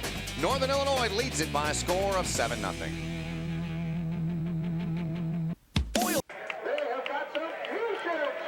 Well, the Huskies getting some last-second instruction on what they want to try to do here. Dan Nicholson, number 19 in there, 6'2", 184-pound sophomore from Chicago. And the play selection there with Nicholson driving the ship this week. Yeah. Balance, and that's something Northern Illinois sometimes gets a bad rap for, but if you look at their play calling, it is really close to 50%. It's just that Garrett Wolf gets so many yards, you'd think he's got more carries than he does. Nicholson, man wide open. The catch is made by Carter over there, and that's a 1st down catch by Jarrett Carter. And again, with the Eagles putting 8, 9 guys in the box, you're basically always talking about man-on-man coverage with your wide receivers on the outside. Dan Nicholson's done a really nice job of taking advantage of that. He's over 100 passing so far today. He's got to take advantage of what the defense is getting him. Great plays coming in from the sidelines from offensive coordinator John Bond. Nicholson's just taking advantage of what the Eagles defense is giving him. Well, Joe Novak didn't really think it changed the game plan a whole lot. Perez trying to throw a wide receiver option, and Kevin Howe, 88, got there first, and the Eagles, they sniff that baby up. All of the credit for this one has to go to Dwan Bracey and Chris May, the 2 DBs who never left the side of Britt Davis. Look at him down there. Look at Dwan Bracey down there. You've also got May coming in from his safety spot in the middle of the field. Perez has nowhere to throw this ball because of the heads-up defense of the Eastern Michigan secondary. Chris Campa finished off Nicholson there, this time from the shotgun, 2nd down and 17. David catch, hit, turned in by Blake Smith, right on cue. He makes the tackle as soon as that ball was there. That's a cranberry sauce with your Thanksgiving dinner on that one. Mommy. So Blake Smith stepping up, him and Bracey, those 2 young men we touched about earlier, and numbers on Smith this year with those 36 tackles. I'm not sure any of them were better timed than the one we just saw, Ben. Hard to find one that was indeed better. 3rd and 10 now from the shotgun. Davis catch, 1st down Huskies. That ball came out. I got to admit, I'm not sure this is a completed pass. I'd love to see that one again. Does Britt Davis have control of this football while he's laying on the ground? They're moving the chains. Watch at the end here. Does he have control before he hits the ground? The ball is there. He's got both hands on it. Yeah, it's absolutely a reception. Absolutely. Doesn't come out until right there. Making a play on it was Jacob Wyatt. But in college football, when you're down on the ground, whether you're touched or not, you are down. And so that's a completion and a first down for the Huskies. Davis getting a break. 7 catches, 76 yards. Garrett Wolf, flag on the play. And Jason Jones says hello to Garrett Wolf, big number 83. Check the marker, though, that's down at the 45-yard line. I think the center, Jason Anyabaga, is going to be called for holding on this one. Oh, face mask. Oh, my goodness. Jason, all apologies. How dare I disrespect your family in your name? It's a face mask on the Eagles. It'll be the 5th penalty on the Eagles thus far in the football game. Raymond Vaughn, our referee. Face mask, number 21 on the defense, 5 yards. Remains first down. And Jacob Wyatt guilty of that face mask penalty, so that'll move the sticks. Let's take a look, Rob. Watch number 21 coming in right there. Puts his head down. Wow, his hand is nowhere near. I mean, maybe it's later in the play. Maybe they just called it on the wrong guy, but no one was anywhere near Garrett Wolf's face mask. First and 5. Here goes Wolf. He's got room, making some moves. Gets away from another tackler down to the 30 before he's taken down by a host of Eagles. Garrett Wolf, and his helmet comes off. And he appears to be just fine after a 17-yard run for the great Garrett Wolf. Might need another one of those bandages if that keeps up. Nice job by the offensive line here. This is just a straight run off of left tackle. The hole's supposed to be to the inside. When Garrett Wolf gets to the line, he bounces it to the outside. Nice job of gang tackling on the end, but not after a 17-yard gain by Wolf. 12 rushes, 70 yards. 13 rushes now for Wolf. Breaks a tackle slightly, but Jones able to hang on enough, but not before Wolf picked up close to 5 yards. That'll put him at 13 and 75 yards on the ground. And that's the danger of this guy, Ben. He gets 8, 9, 10 carries for about 17, 18 yards. You absolutely have him bottled up. And then he gets a couple carries, 15 yards, 20 yards, 17 yards, 19 yards. And all of a sudden, he's already at over 70 yards, 74 yards already in the first half. And he's had a quiet first half. Yeah, he has. No question about it. Nicholson's been very good throwing the football. He's been outstanding. 13 of 15. Wolf met by Holtzclaw and Chris Campa, 43 in there. That goes nowhere. And Wolf picked up about a half a yard on that carry. And you know what else Garrett Wolf does? He doesn't lose yards. Not often. He is a positive yardage guy. Only twice in his career for -7 yards in his entire career against the Eastern Michigan Eagles. Yep. He's only lost yardage twice when carrying the balls. That's pretty impressive. Well, they'll give him a breather here. He's out of the game. 7 minutes, 15 seconds to go here in this first half of play. And the Northern Illinois Huskies on the move once again. Nicholson, there's a penalty flag, 2 in fact now. Davis makes the catch, gets away. Davis into the end zone, but we will have to check 2 flags. Now 3 flags on the field before that point can go on the board, if indeed it will. Just for the odds of having 3 flags, chances are at least one of them has to be against Northern Illinois, right? You would think, yes. You would think. Offsides on the Eagles. And holding on, there you go. There's one against the Huskies. So they'll replay the down. So those will offset, and Joe Novak not happy about it at all, but they are taking points off the board. So. Offsides, number 14 on the defense. Holding, number 22 on the offense. The penalty's offset. Repeat, 3rd down. So Blake Smith for Eastern Michigan and Cass Prime, 22. For Northern Illinois, the 2 young men guilty of the penalties there. 3rd and 5 for Joe Novak's squad. He said, look, earlier this week, he said, you know what? All we can do is try to go out and win the football game, as he's asking for the timeout there, as you see, and he'll get it. In regards to possibly Northern Illinois going to a bowl game, he said, our athletic director's out there. He's working the streets. He's working the bowls. And Northern Illinois hoping to go back to a bowl game if they get out of here with a victory today against Eastern Michigan. 7:01 to go in the second quarter. The Huskies are on the move, and they lead it 7-0. Tonight, it's a big-time matchup north of the border as Marty LaPointe and the Hawks battle the Oilers in Edmonton. Coverage starts with IPA Blackhawks pregame live. Hawks Oilers tonight at 7:30 on Comcast Sportsnet. Morning. Someone knows what they're getting this year. Someone certainly does. Someone's pretty happy about it, too. Someone certainly is. Someone certainly is.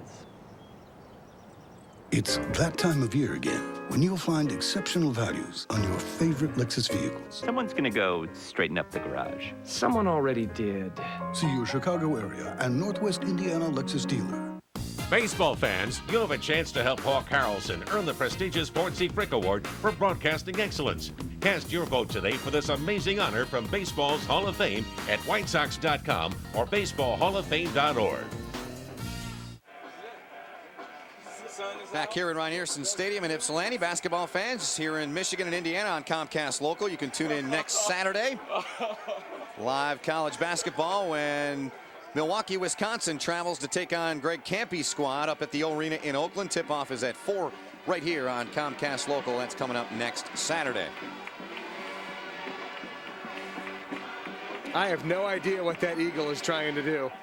Not a single clue.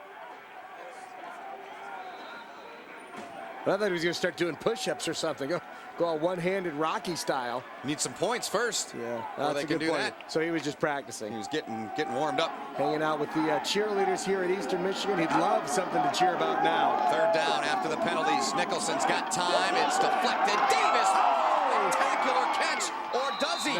No, he could not reel it in. They called it an interception. And if it's an interception, indeed it is. Brace has his second of the game. I mean, this play is just ripe for an interception. Nicholson throwing it up there. Watch Nicholson get hit just after he threw. Maybe that ball was tipped. It was. It's up in the air, right there. They're saying that the ball never hits the ground with the receiver. Yep, it is tipped in the air. Yep. What a fantastic job. And then right here, they're saying the ball never hits the ground. The receiver doesn't have, but Dwan Bracey keeps his right hand underneath it, and it's an interception. Here's the question. I almost imagine they're going to take another look at this one. I don't know that we've got a better angle on it. Indeed, that's going to be the case, Rob. And the ruling on the field is being reviewed. Yep. So they'll take a peek at this upstairs. Jeff Jedick really wanted them to hike that ball very quickly. He did. Oh, this might be a better angle. Does the ball ever touch the ground? No, we've got legs in the way. Not going to be able to. If it stays off the ground, Dwan Bracey's got it. It's still off the ground. No, I think that is a pretty good angle. Nice camera work. Yep. Yeah, she was just giving you more hassle. Can't see it from that angle. But if the ball never touches the ground, right, Dwan Bracey, it just ends up in his lap. And you also remember the back judge. It's so hard to tell even where the ball is through that whole process right there. It's like it was on his chest as he rolled over. In the stomach area somewhere down there, right there. I mean, it ends up on Dwan Bracey's right leg. Yep. And he scoops it up. It's just a question if at any point in the middle of that process the ball touches the ground. But I don't know that we've got the shot. The best shot we had is from our long view, but it's still so foggy here that it's not a very crisp picture. So Joe Novak is hoping that there's an angle out there somewhere that shows that ball touching the ground. I don't think we saw enough video evidence, Ben, to overturn that call. I think this is going to be the Eagles' ball. Second time that they have intercepted the ball inside the 10-yard line in this football game. Well, and it would be interception number 2 of the game for Bracey, who had 1 career pick entering the season and entering this game, in fact. So it's right, watch, when the ball comes down right here, does it ever touch the ground? There's no possession yet. I don't think they're going to call that a reception. I know you're looking to say, does he have possession? I think that ball is still moving around enough that they'd never consider that a reception. I know he's got both hands on the ball, but remember, you've got to have both hands on the ball and basically be making a football move. I just don't see a point where that ball, I mean, the ball at this point right here, the ball, I know you can't see it, but it's actually on the leg of Dwan Bracey. I just can't tell where the ball is in that sequence. It's right here with Dwan Bracey, right on his right leg. Still no ball yet. You'll see it'll come out right here.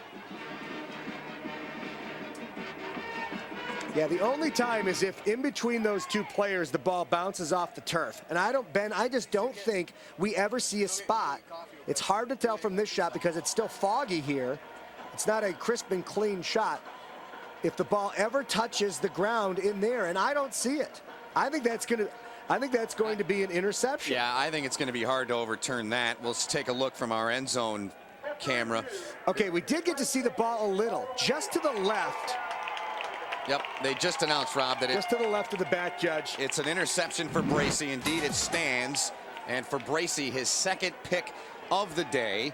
Again, he had just one interception in his career coming in, did Dwan Bracey, and he's come up huge twice now for Eastern Michigan's defense.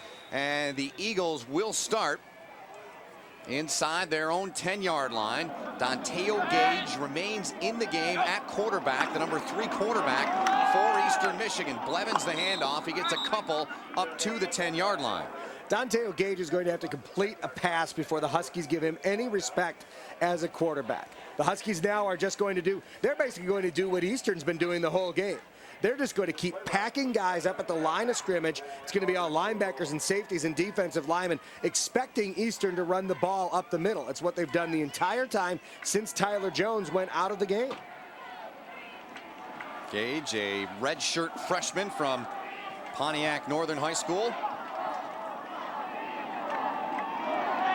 Second down and 8 for the Eagles. Eric Delorier, just one catch, now make it 2 as he makes that grab and gets out to the 18-yard line, taken down by Melvin Rice there, number 2, the cornerback. Actually, they spotted him all the way to the 19. That's dangerously close. They might give him a first down on this one. And that's what you see from Eric Delorier. That is a quick little, I might even be able to throw that pass to Eric Delorier. It's a quick little 2-yard out, gets great downfield blocking, and turns it into a second and a few inches. They're actually bringing the chains over to see if this is going to be, because it would actually be third down. But they're going to measure this one, bringing the chains all the way over from the far sidelines. I'm going to go out on a limb and say this one's just short, Ben. All right. I think that limb got a lot shorter. Yes. Quite. Easily a first down. Delorier, who owns 7 receiving records here at Eastern Michigan University, now playing in his 42nd career game. He's missed just 4 in his career, and that is among active Division I receivers. Wow. Eric Delorier, one of the best to ever play in this conference. Certainly the best to play here at Eastern Michigan in terms of catching the football. Final home game for Delorier and 7 other seniors. There are 14 seniors on Northern Illinois squad. Plenty of room for Blevins. Lost the football, and the Huskies recover. Ryder was right there, number 8. And Ryder and the Huskies have got the football back with 5.5 to go in this second quarter. I'm going to keep an eye on this on the replay just to see if Blevins is down before this ball comes out. But I think he got a hard hit, and I think this is just a nice defensive play. Right there, he's hit. He still has possession of the ball. His right elbow is down. It's going to be hard to tell from that angle where the ball comes out. This will be a great angle to see. There's the hit. Now the ball is out as we speak. The ball's already out right there. Beautiful defensive job by the Huskies. And they turn that one right around. It is Northern Illinois football at the 30-yard line. No review on that. Right to Garrett Wolf. Go the Huskies, and Wolf will pick up 3.5 on the carry. Here's one more look back. Ryder was in the vicinity of that ball. In fact, he got the football, and yeah, you can obviously tell nice that ball is out. Yep. Well before Blevins is down on the ground. Great camera work and a nice job by that Husky defense. Well, Dustin Utschik, who's an outstanding safety, describing, well, that's how I popped it out of there, guys. Fake from Nicholson, man wide open, it's Carter. Carter's down to the 21. He's going to be a yard short as Dan Nicholson continues to put up the numbers. Although he's been picked off twice, he's now 14 out of 17 for 120 yards. Garrett Wolf 15 rushes, 78 yards. He needs 28 yards now to move past the great Archie Griffin in the all-time record books in NCAA rushing history. And I know you pointed out Nicholson's 2 interceptions. Neither of those were his fault. One was tipped. Yep. The other one went right through the hands of his wide receiver. And thus far, no points off those turnovers for Eastern Michigan. Here's Wolf trying to run right up the middle. He's got the first down. Wolf down to the 17-yard line inside of 4 minutes to go now until halftime. I know we keep asking a lot of the Eastern Michigan defense, but they have got to hold the Huskies here to a field goal attempt. Last thing you want to do, especially late in the second quarter when you're getting ready to head into the halftime, you can't be down by 2 touchdowns to Northern Illinois. You've got to try and keep it within 10 points. Jeff Jenick knows it. The way his offense is going, they may not score more than 12 or 13 points in this football game. 3:35 to go. Nicholson adjusting at the line of scrimmage. Now he's going to adjust and hang one up for MPZ. Marcus Perez. That's a touchdown catch in the corner for Perez, and the Huskies lead it 13-0. What a perfect pass by Dan Nicholson. I mean, that is just perfect timing. It's a quick couple-step drop, and he just floats it up, fades it into the end zone. He is just counting on Marcus Perez's speed to get past the defender. Watch him just a few steps and just let it go. Puts it exactly where it needs to be. Plenty of time for Perez to get a few feet in bounds, even though he only needs 1. And that is another quick score off the turnover by the Huskies, and now the extra point, and they're up 14-0. Well, the 5th touchdown catch of the season for the young man they call MPZ, Marcus Perez, sophomore from Elkhart, Indiana. He gets the job done here with a very nice catch over the shoulder, and the Huskies with 3:27 to go in the half lead it 14-0. Tonight, Ben Wallace leads the charge for the Bulls when they head into the city of brotherly love for a matchup with Allen Iverson and the Sixers. Coverage starts with Bulls Pregame Live presented by AT&T Yellow Pages. Bulls Sixers tonight at 6 on Comcast Sportsnet Plus. It only happens once a year. The Chevy Red Tag event. With the best deals of the season. The price on the tag is the price you'll pay. Now, 07 Chevy vehicles from Avail to Corvette Z06 come with the GM 100,000-mile warranty. Combined with roadside assistance and courtesy transportation, it's the best coverage in America. See some red, save some green. Log on now to ChevyDriveChicago.com. Check us out today. Every night, there's only one show devoted to the true Chicago sports fan. Land Rover Sports Night on Comcast Sportsnet. All the highlights, all the interviews, all the big stories. Land Rover Sports Night, nightly at 6:30 on Comcast Sportsnet. Joe Novak and his Huskies on top by a pair of touchdowns, thanks to that touchdown catch from Perez, 5th of the year for Marcus. Jeff Jenick's squad, Rob, they forced turnovers. They just have not done anything with them, averaging just 3.8 yards a play, 19 plays, 72 yards. Eric Delorier, their number 19, just 2 catches for 13 yards thus far in the football. I really think the defense is doing everything they've been asked to do. They got the ball for their offense twice. It's just that the offense, only 72 total yards so far in the first half. I mean, Garrett Wolf has that beat by himself. Scoring drive, 4 plays, 30 yards, and the 17-yard touchdown catch. A fine one it was by Marcus Perez. Eagles with a record of 1-10 on the season. Last week lost 14-6 at Kent State. Navy 2 weeks ago. This weekend, the game was not close, but then it gets close all the way up the schedule for Eastern Michigan. Lost to MAC East champion Ohio by 6. Lost to Western Michigan, who's a team right now in second in the West, by 3. Beat Toledo by 4 here at home. Lost at Bowling Green by 3. And lost to Central Michigan here in overtime by 7, as Bracey's got some room. Dwan Bracey across the 35 and finally taken down by Dustin Utschick out near the 40-yard line. Dwan Bracey is trying to single-handedly will his football team to a victory. I mean, excellent job by Bracey. Takes it a couple of yards deep. Special teams had some problems early in this game, but now that is just perfect. And Bracey gets his guys all the way out past the 35-yard line.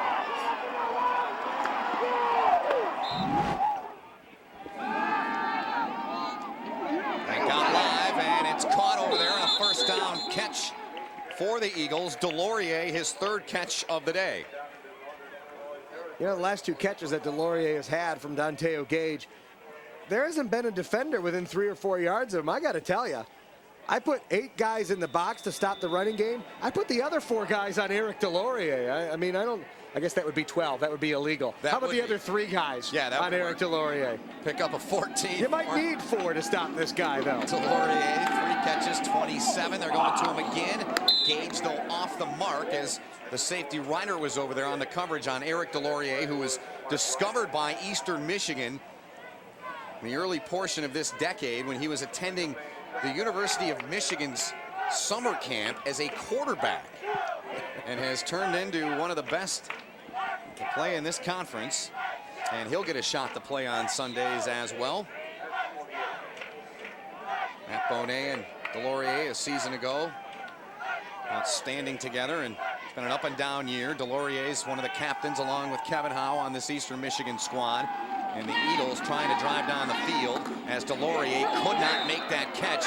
Blanket coverage right there. It was very good, turned in by Bradley Pruitt, the corner out of Chicago. Pruitt does a nice job of timing this out, hits Delorier in the back while the ball is hitting him in the front, and Delorier just couldn't wrap his hands around the pigskin. Remember, it is still pretty cold outside. The fingers are a little numb. The ball, the leather is a little harder than it should be right now. Does not make catching the ball easy.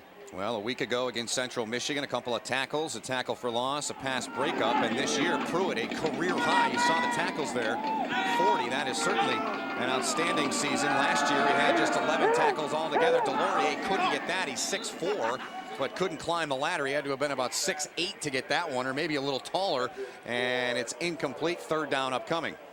We're setting up the fourth down, I beg your pardon. The wide receiver screen for Eric Delorier here on the left side, and Dante Gage just has eyes for Eric Delorier. You set it up, you get your blockers coming around from the offensive line. All Dante Gage has to do is float that ball up to Eric Delorier, and he might be able to turn it around and turn it into a first down, but he threw it with so much power, and Eric Delorier was breaking back towards the line of scrimmage that he just couldn't hold on to that one. Fifth punt for Johnson. This one the rugby-style variety. And it's down at the 22-yard line, so with 2:27 to go. And Nicholson, Garrett Wolf, and the rest of the Husky offense back onto the field. They'll try to add to what is now a 2-touchdown lead here in Ypsilanti. Well, the one victory that Eastern Michigan has on the season, Ben mentioned it a few minutes ago, it turned into a 4-point win against Toledo. It was homecoming here in Ryan Earson. I guess if you're going to win a game, homecoming's a good one to do it. Down the middle, Perez up, and he comes down with a catch. Marcus Perez with a great catch. He's limping off. He made the catch there against Blake Smith, a gain of 31. Actually, really nice coverage by Blake Smith. Watch number 14 collapsing on the ball here after it's in the air. Blake Smith was going for that interception all the way. Back out live, Wolf. He caught the ball over the middle, gets away from Chris May. Wolf will smartly step out of bounds inside the 35. He'll stop the clock with 2:04 to go.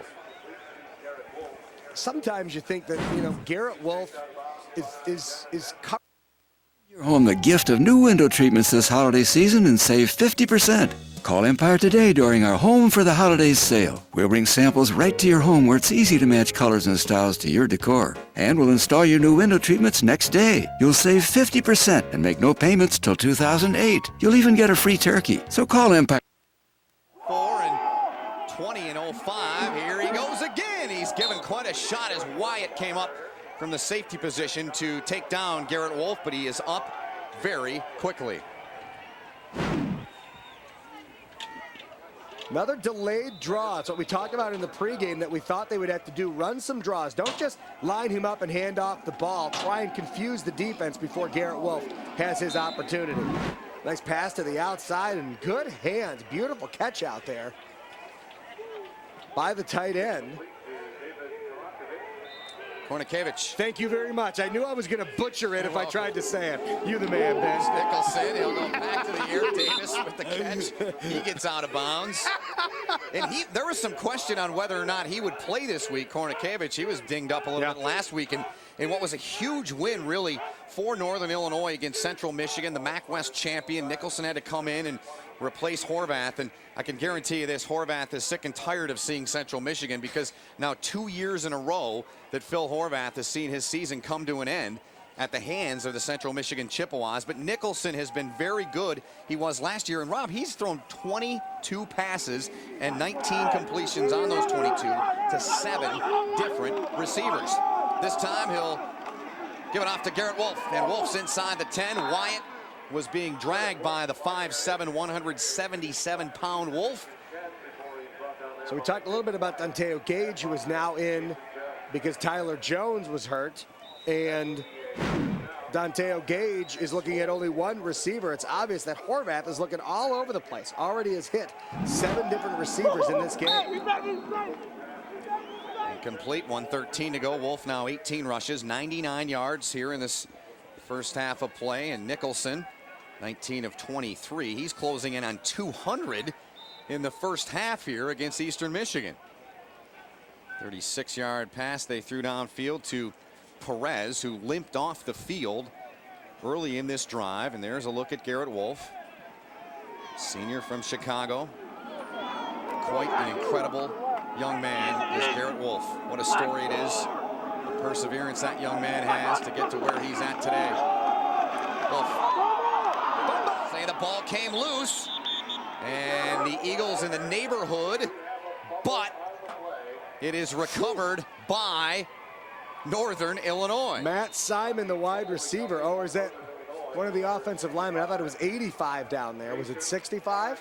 Is it Jason Onyembaga who grabbed that one? Thank you very much. So the offensive lineman getting down there. Watch the ball pop out on the contact right here, and it just completely flies out of the hands. Beautiful hit, and that ball just squirts out. Wow, that is a heads-up play by Onyembaga. There are 3 Eagles around that football, and Big 65 comes down with it. That would have been the 3rd turnover inside the 10-yard line for the Huskies today. Well, Michael Richardson was the first guy to get to Garrett Wolf, and surprising, we have not called Richardson's name until this point in the game with a minute left in the first half. Last week he had 14 tackles, was outstanding. And yes, you're in good hands with Northern Illinois. They've lost just 3 fumbles all year. That is tied for first in the NCAA. Now that young man right there, big number 65, is part of that, obviously, because that could have easily been maybe a game-shifting turnover.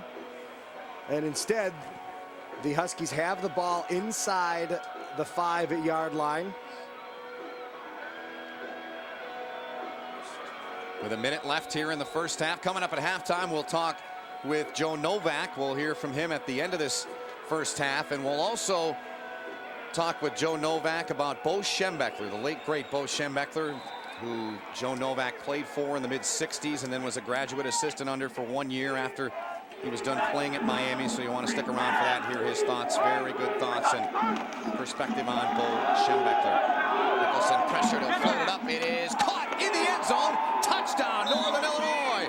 Kornikevich with a touchdown catch. That's 2 strikes now through the air. Nicholson getting the job done, and the Huskies lead it 20-0. Nice job by that offensive line to give Nicholson just as much time. We talked about how you use deception to get a defense leaning one way in the run game. It's exactly what happened on this one. They got them thinking left, left, left, left, and then Nicholson pulls it down and throws it off to the right. Easy touchdown catch for Kornikevich. So Nednick, who is automatic, and he is here, he makes it 21-0 with 54 seconds remaining here in this first half of play.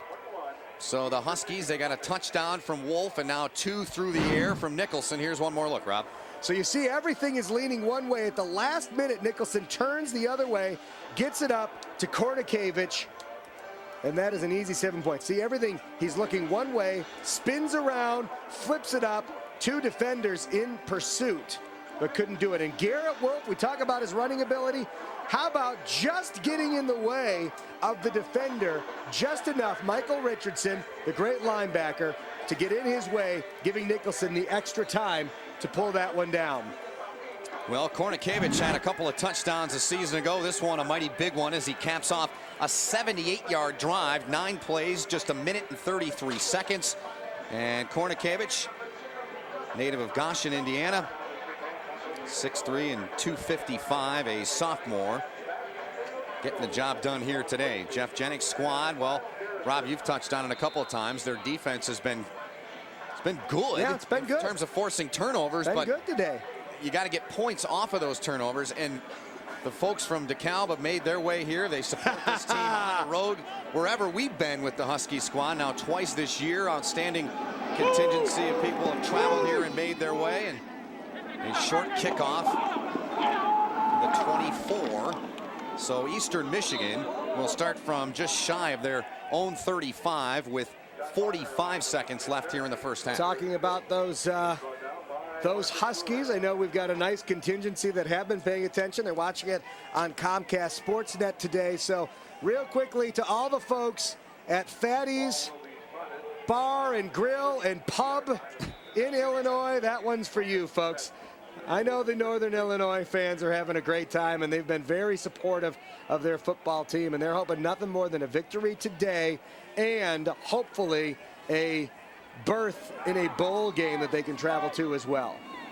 So we'll see what Eastern can do here. Gage remains in the game. Jones has not been in since late in the first quarter, and down goes Danteo Gage, and there is Craig Rush, who's a great story. Had an infection in his foot earlier this year, had to miss some time early in the season. He is a key guy, just a sophomore in the middle of that defensive line.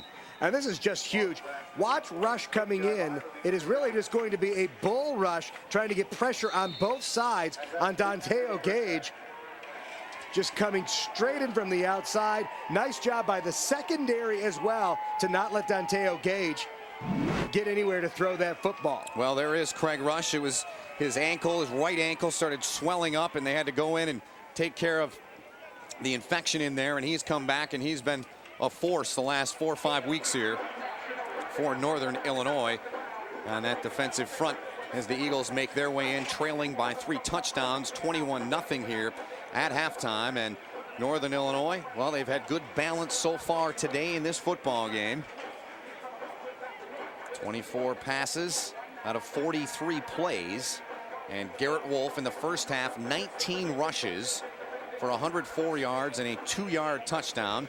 And Joe Novak's been kind enough to join us. Joe, thanks for stopping by and joining us. Your thoughts so far on the first half? Well, we've had some missed opportunities. I'm certainly pleased to be up 21-0, but we had a couple of missed opportunities to really put it away. We still got a good half of football to play.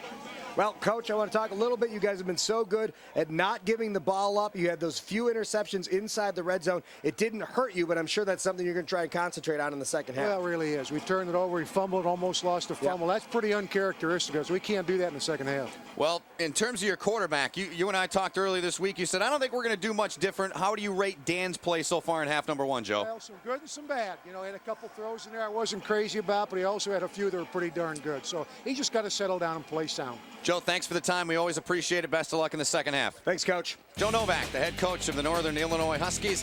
His team on top by a score of 21-0 here at halftime. The regular season finale for these two squads here today. And the Huskies trying to cap off what would be a 7th consecutive winning season. The Eagles, they've got 2 picks from Dwan Bracey. They're going for their 2nd win of the year. We'll see what happens coming up in the second half. Back with an interview with Joe Novak on Bo Schembechler right after this.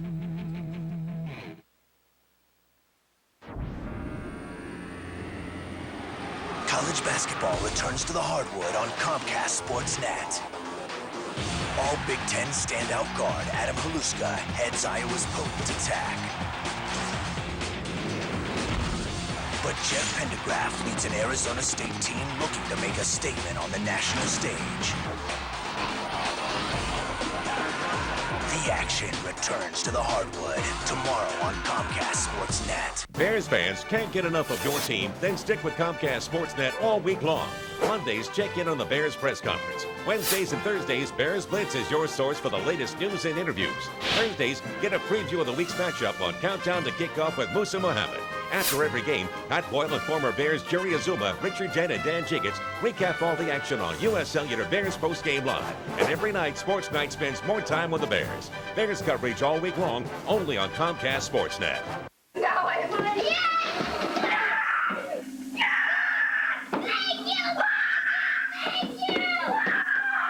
I think they're excited. Remember when wishes came true? They still can.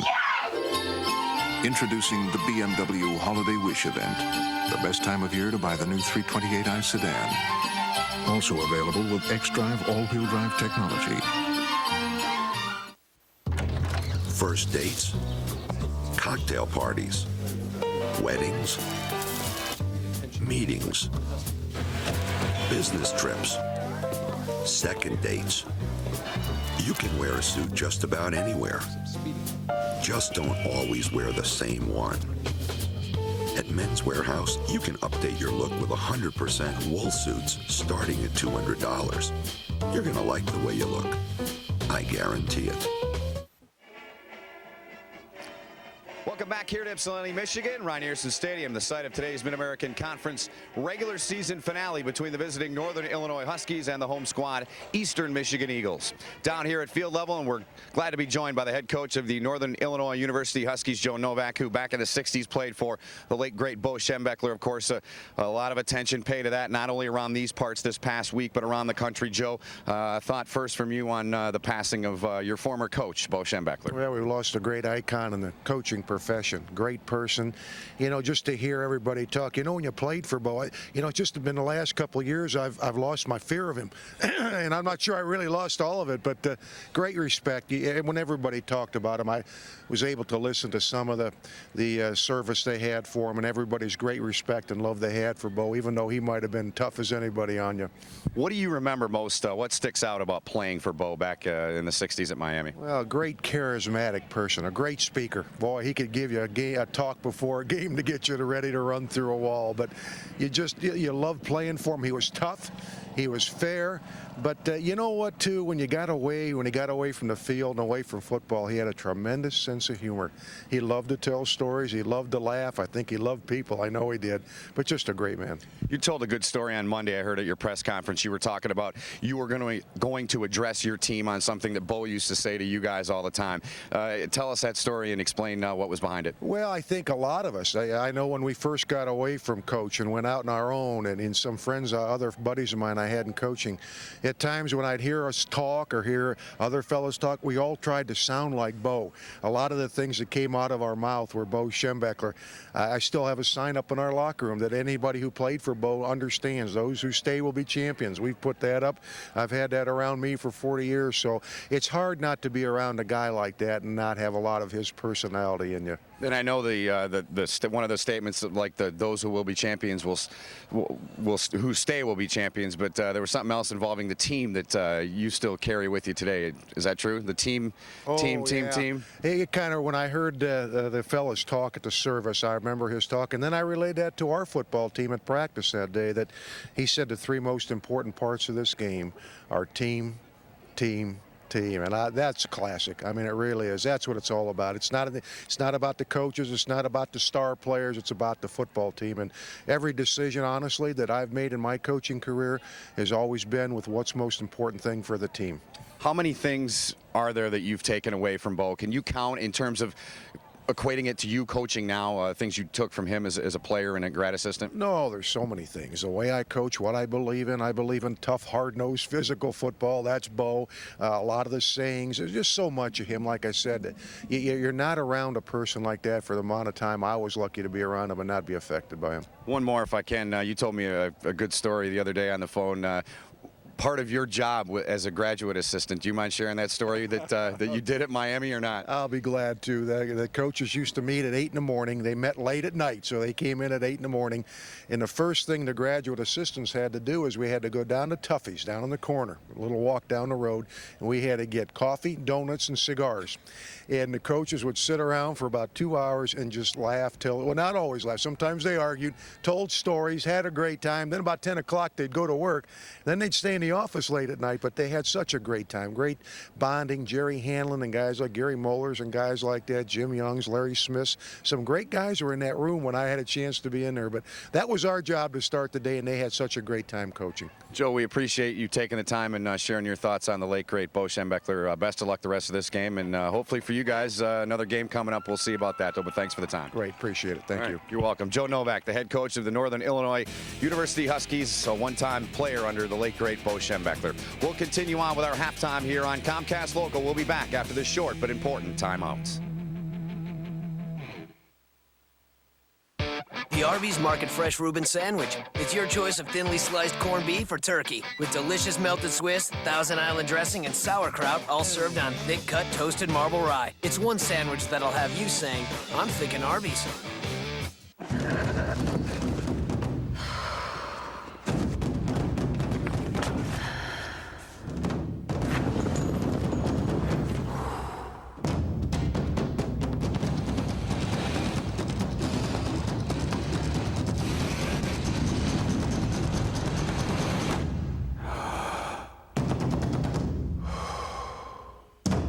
The Range Rover Sport, with complimentary scheduled maintenance. Visit your local Land Rover Center.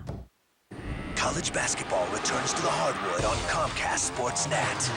Adam Haluska heads Iowa's potent attack, but Arizona State looks to make a statement.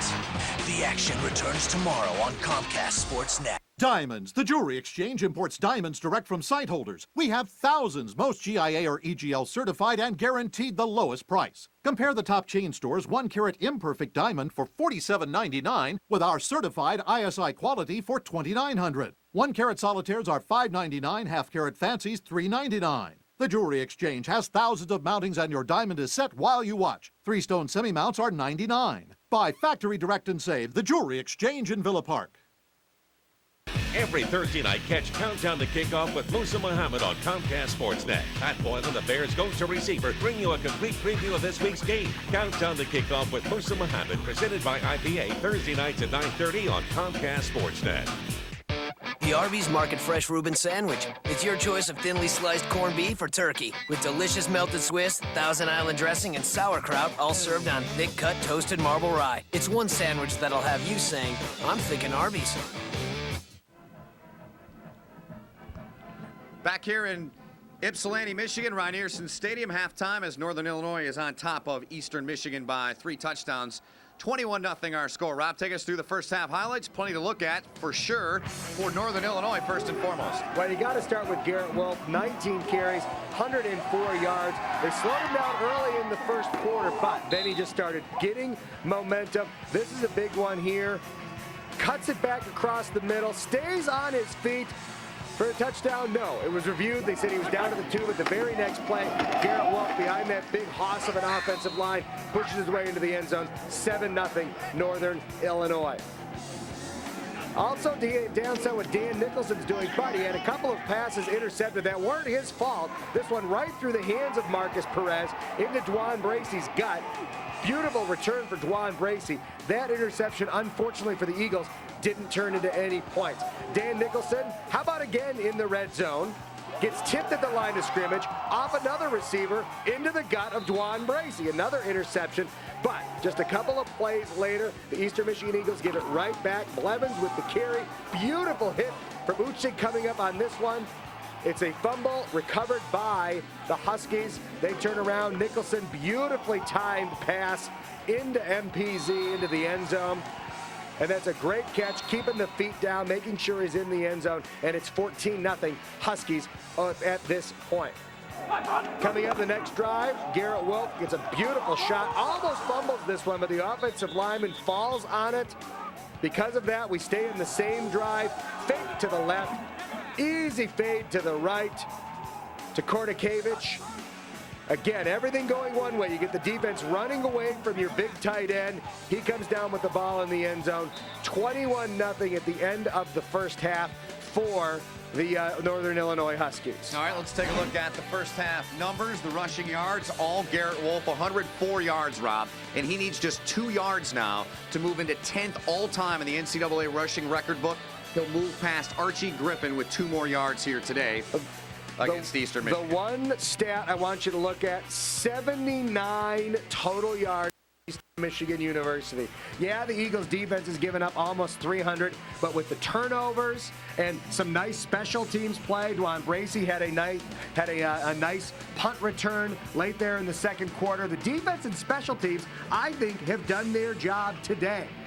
If the Eagles offense would have been able to sustain some drives and get some points on the board, they would either be within a touchdown or they might even conceivably have the lead in this football game. The fact they're leading 21-0, do not pin that on the Eagles defense. They've made big plays, they've bent but not break, but when your offense doesn't give you any rest on the sidelines, when they don't put any points on the board, they're the ones to blame for this one. Now, it doesn't help. Obviously, we talked about all the injuries, running backs, quarterbacks. Tyler Jones started this game. He got knocked out in the first half. Now it's wide receiver Donteo Gage who's running the offense for the Eastern Michigan Eagles. So they do have some built-in excuses, but I guarantee if you ask Jeff Jenick if he's happy with the way his offense is performing, of course he's not. 0 points on the board. They're losing 21-0. It's not the defense. This one is on. Jenick has got to figure out some way to spark his offense come second half. Yeah, defense has done the job, but they have done nothing with the football after those 2 interceptions. They forced the fumble. Of course, that was recovered by Northern Illinois, but so far, Eastern Michigan's defense, well, they've done the job with those 2 turnovers, but somehow they got to find a way to get the offense going when the second half gets underway. We'll take a break, come back, we'll revisit our game keys right after this short but important timeout. 2-man batting trainers are great, but what do you do when you don't have a practice partner? Introducing the Skills Hurricane, the professional-grade solo batting trainer for batters of all ages. Hi, I'm Derek Jeter. The Hurricane is the ultimate swing trainer for anyone who's serious about their game. It works for me, and it'll work for you. Try it and see for yourself. Pro, high school, and college teams have used the Hurricane for years. Now it's available to you as a home self-trainer. Practice virtually anywhere you can swing a bat. The Hurricane provides instant feedback on your swing to teach proper mechanics, and that means more hits when you play. The Hurricane's unique multi-twist design shows you how well you're hitting. More turns means more solid and powerful ball contact. And the Hurricane's versatile design lets you use it as a stationary tee or dynamic moving target. Use the Hurricane just 3 days a week for 20 minutes, and you'll start seeing a difference in your bat speed and power. The Hurricane is easy to use. There are quick adjustments to suit batters of all ages, sizes, and abilities.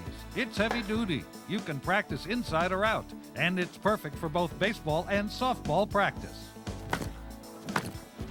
Coordination, timing, power. The Hurricane will change how you play and make you a better hitter. Guaranteed. Call now to order the Hurricane, and we'll include this sturdy storage transport bag and official size home plate free. To add to the convenience of ordering by phone, we'll also include free shipping and handling.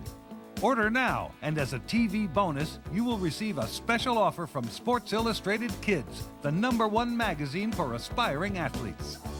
Plus, for a limited time only, we'll also include Derek Jeter's top 10 tips to becoming a better batter, free. The Hurricane really improved my son's confidence and skills, and it helped him make his first All-Star team. If you want to hit your best and realize your dreams, I recommend you get the Hurricane today. Don't miss out on this extraordinary special TV offer. Call now. We continue on here with our halftime. Northern Illinois leading by 21 points here on Eastern Michigan. Let's revisit Rob's keys to the game that are brought to you by ComcastLocal.com. And Rob, we'll start with the visiting Northern Illinois Huskies first. I wanted him to break the box. We knew there was going to be 8 or 9 guys trying to stop Garrett Wolf. So do a little off action. Fake one way, bring it back the other one. Some nice counters by Garrett Wolf has helped lead to his 104 yards and the touchdown. Protect the ball. It's something they haven't done really well today. 2 interceptions by Nicholson, one off a tip pass, another one bounced off one of his wide receivers, but the defense has not made them pay. They're doing a good job by keeping the Eagles off the board. No points off of those turnovers and pad the lead. They're already up 21-0. Add some points to that when you get into the second half, but you can't do any better than that. For the Eagles, on the other side of the ball, they're not doing things very well. In terms of the offensive scheme, they've kept it simple. A lot of runs up the middle, just quick passes out to Eric DeLaurier. But what's taking away from that is bad mistakes. 5 penalties, 45 yards, a lot of them costly. Rock the clock. I thought they could run the ball a lot. I think they could have some sustained drive and actually own time of possession, not just by a little, by a lot. It's gone the other way. Northern Illinois has had it for almost 17 minutes, just over 13 minutes for the Eagles. And Northern Illinois has already had 5 plays of 15 yards or longer. None of those big 25, 30, 40-yard plays we can see from Garrett Wolf. So I really think the defense has done their job despite giving up 21 points. It's the offense that I think has let the Eagles down so far today. Well, Garrett Wolf, of course, with 104 yards in the first half, 19 rushes and a touchdown. He's certainly the key player going into this game for Northern Illinois.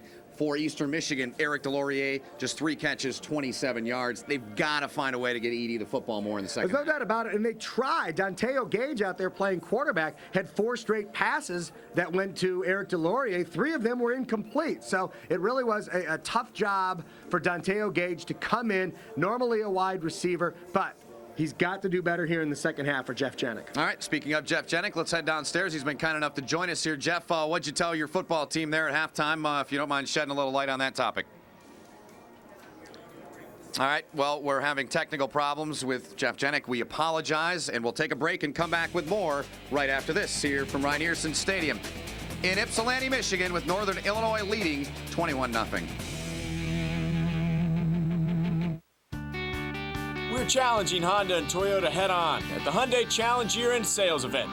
It's your last, best, biggest chance to get big cash back on a lineup that offers you better quality, better fuel efficiency, a better warranty, and better year-end savings on models like the award-winning Sonata.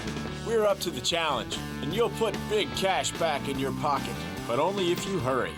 Get a new Sonata V6 with $1,500 cash back or 1.9%.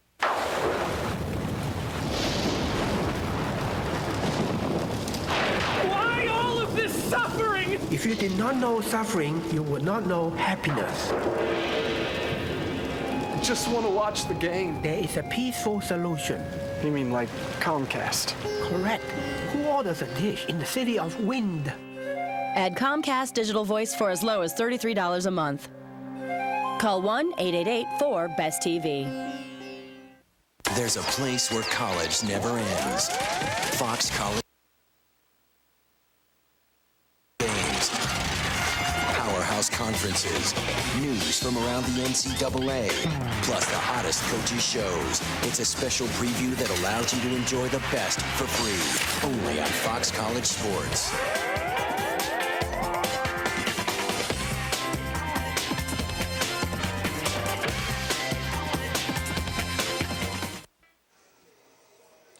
Set to begin the third quarter. Ben Holden, Rob Otto, and all of our crew, along with Pat Collar, our producer-director, and well, Eastern Michigan's got one victory this season. Eric DeLaurier and the Eagles got that back on October 21st. It was homecoming here for the Eagles. The Toledo Rockets were in town, Rob, and Eastern Michigan won it by 4. Yeah, Andrew Wellick started out hot, had 3 field goals, but Toledo came back.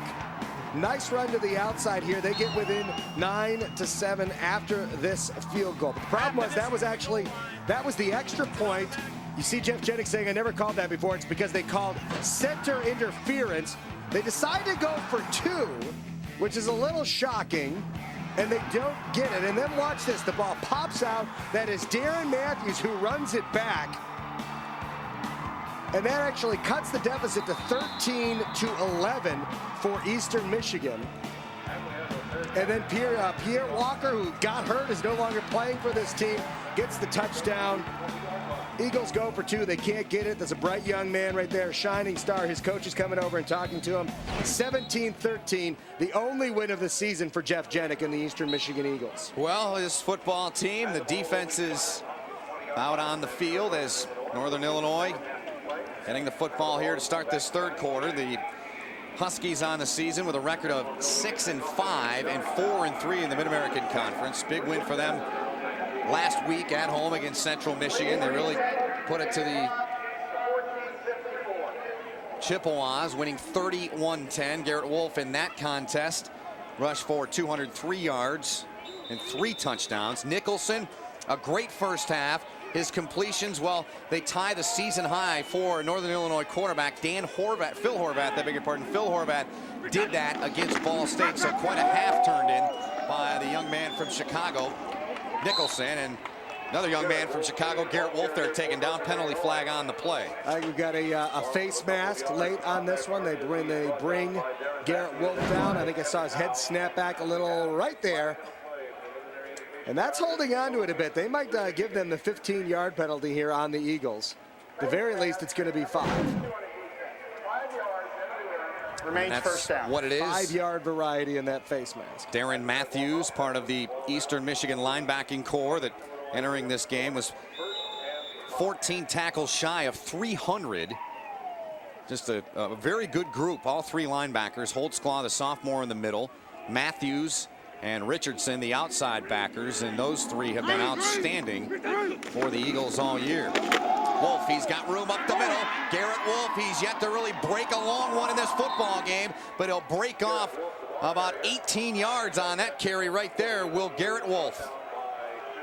And this is just pure power running. The offensive line for the Huskies is going to try to just absolutely control the line of scrimmage. You see a couple of guys pull over to the left. You seal the one side. Garrett Wolf's able to run right up behind the backs of his blockers, gets into the secondary, turns into an 18-yard gain. 20 rushes, 121 yards for Garrett Wolf, and with that run, he's moving to 10th all-time.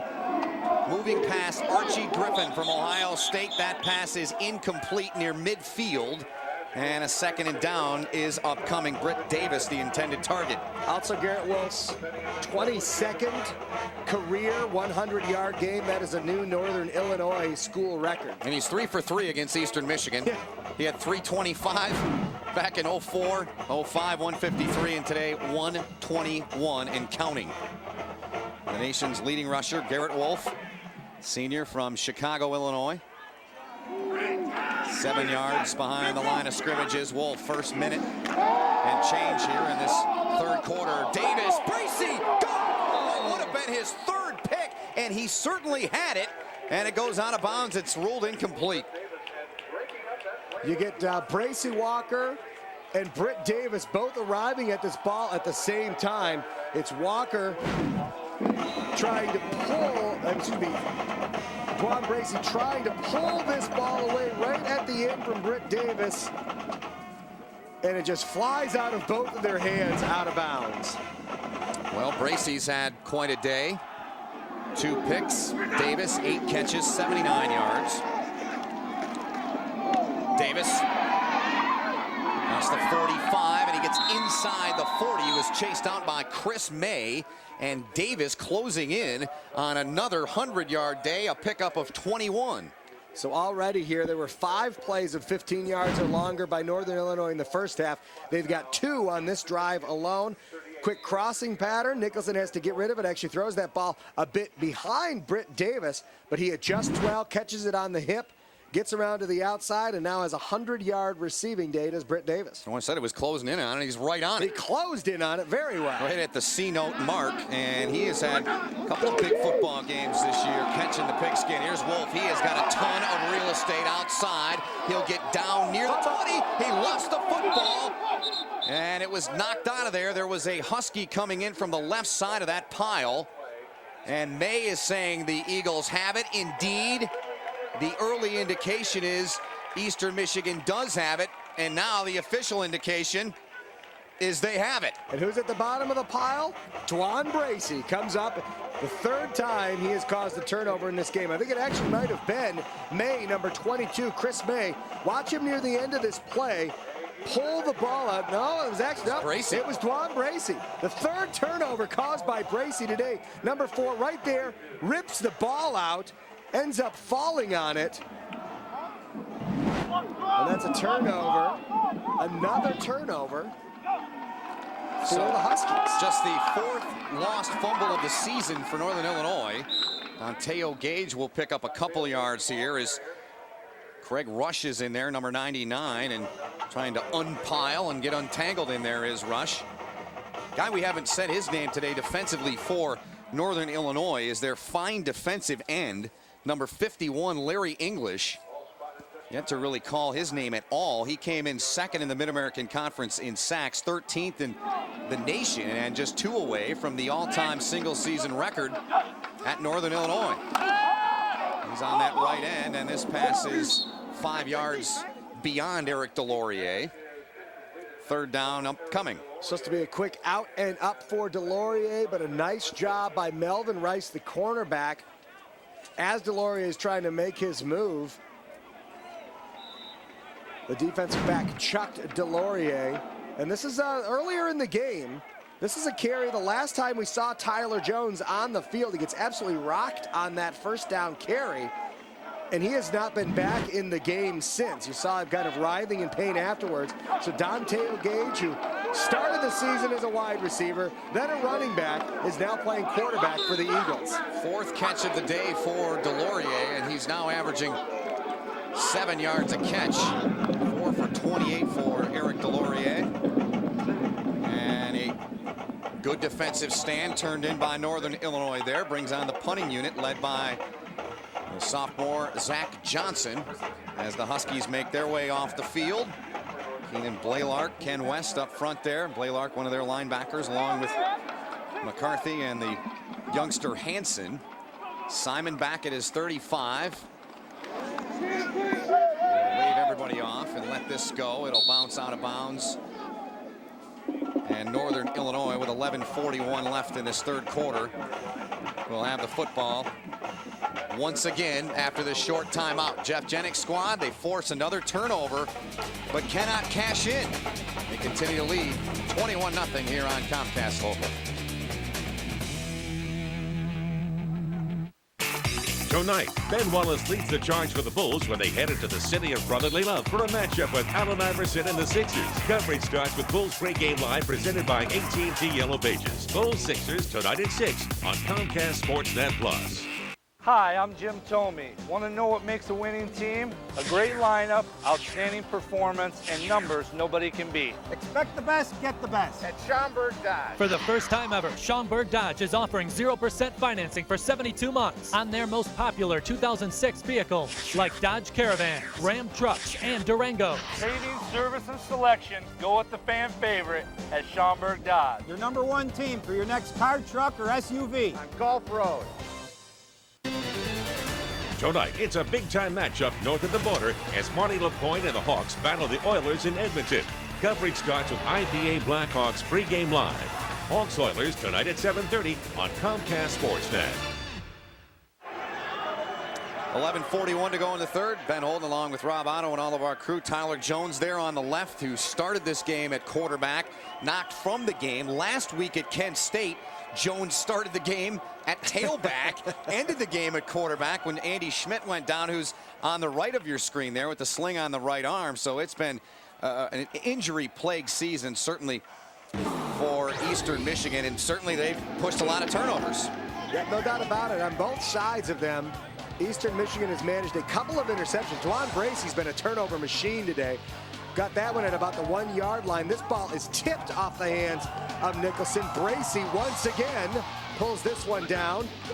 Tried to pull away an interception earlier, and then on this great Garrett Wolf run, manages to pull this one out. So 3 turnovers caused by Dwan Bracey today. The problem is the Eagles have gotten 0 points off of them. Jeff Jenick obviously happy with what his defense has done, but the offense has not been able to capitalize. Well, Eastern Michigan entered play today as the 12th place team in the MAC in turnover margin.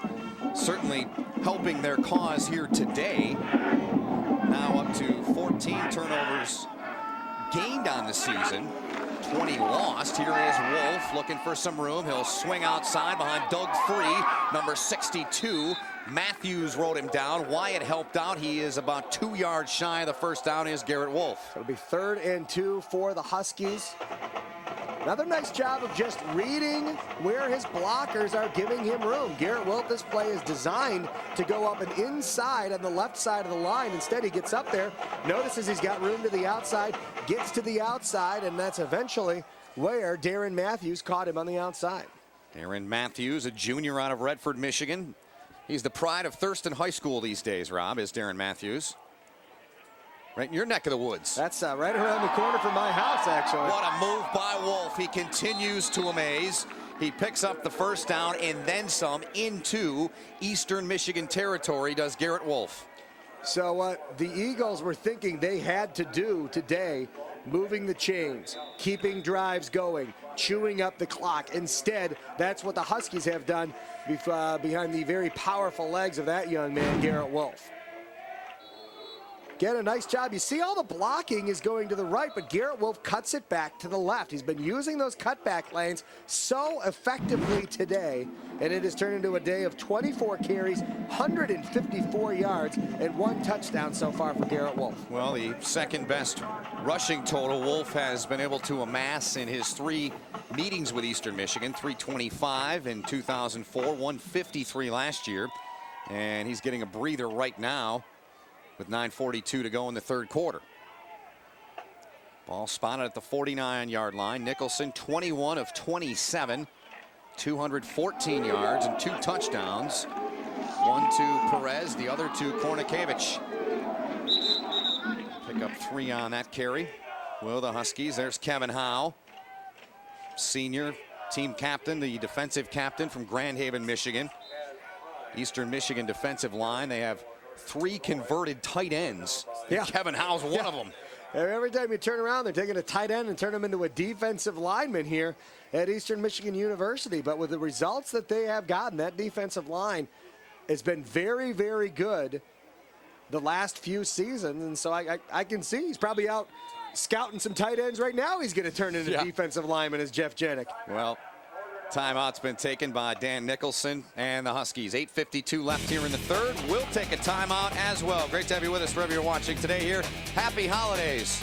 It's been a good holiday weekend thus far for the Huskies. They lead by 21. I wonder who it's for. Could be anyone. My favorite color. What a coincidence. I did ask for something shiny.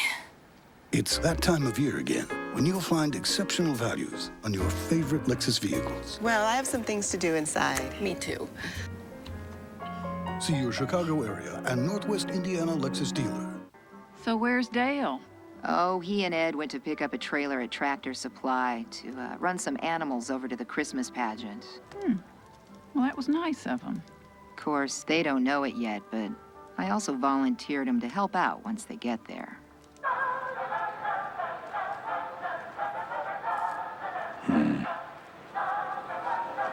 Come in this holiday season to find great gifts for everyone on your list. Only at Tractor Supply. Coming up Sunday, December 3rd, women's college basketball from Chrysler Arena right here on Comcast Local. Michigan and the University of Miami Hurricanes squaring off at 2 right here on Comcast Local, your ticket to Midwest Sports. Let me correct one thing I said earlier. I apologize. Garrett Wolf is not into 10th place all time. He needs 206 yards to get by Archie Griffin. And before the day is done, he may just do it. But right now, he is in 11th place all time on the list. So my apologies for that. Want to get the facts right for sure. Here's a catch by Kornikevich. Look at the big fella hurdling Dwan Bracey. Just listen to the excitement over there on the sidelines. The Huskies are out here having fun. Kornikevich looking more nimble like Kornikova maybe, getting his legs up in the air like that. 13-yard gain for the big fella. Whoop! And down. Very nimble for 6'3" and 255. That was a good 4-inch vertical there. Well done, Kornikevich. Very nice. He's already got a touchdown today. He's got 4 catches for 29 yards. Here goes Wolf back to the ground. Forced out of bounds. Left end there, Kevin Howe was able to push Garrett Wolf to the sideline.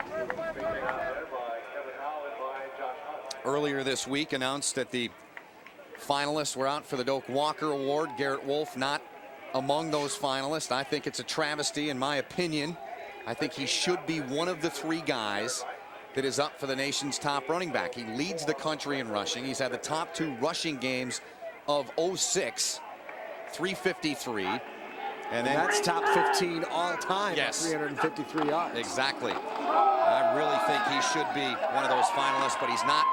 Look at him fight off defenders before Eric Young, the defensive end, can take him down about 1.5 yards short of a first down.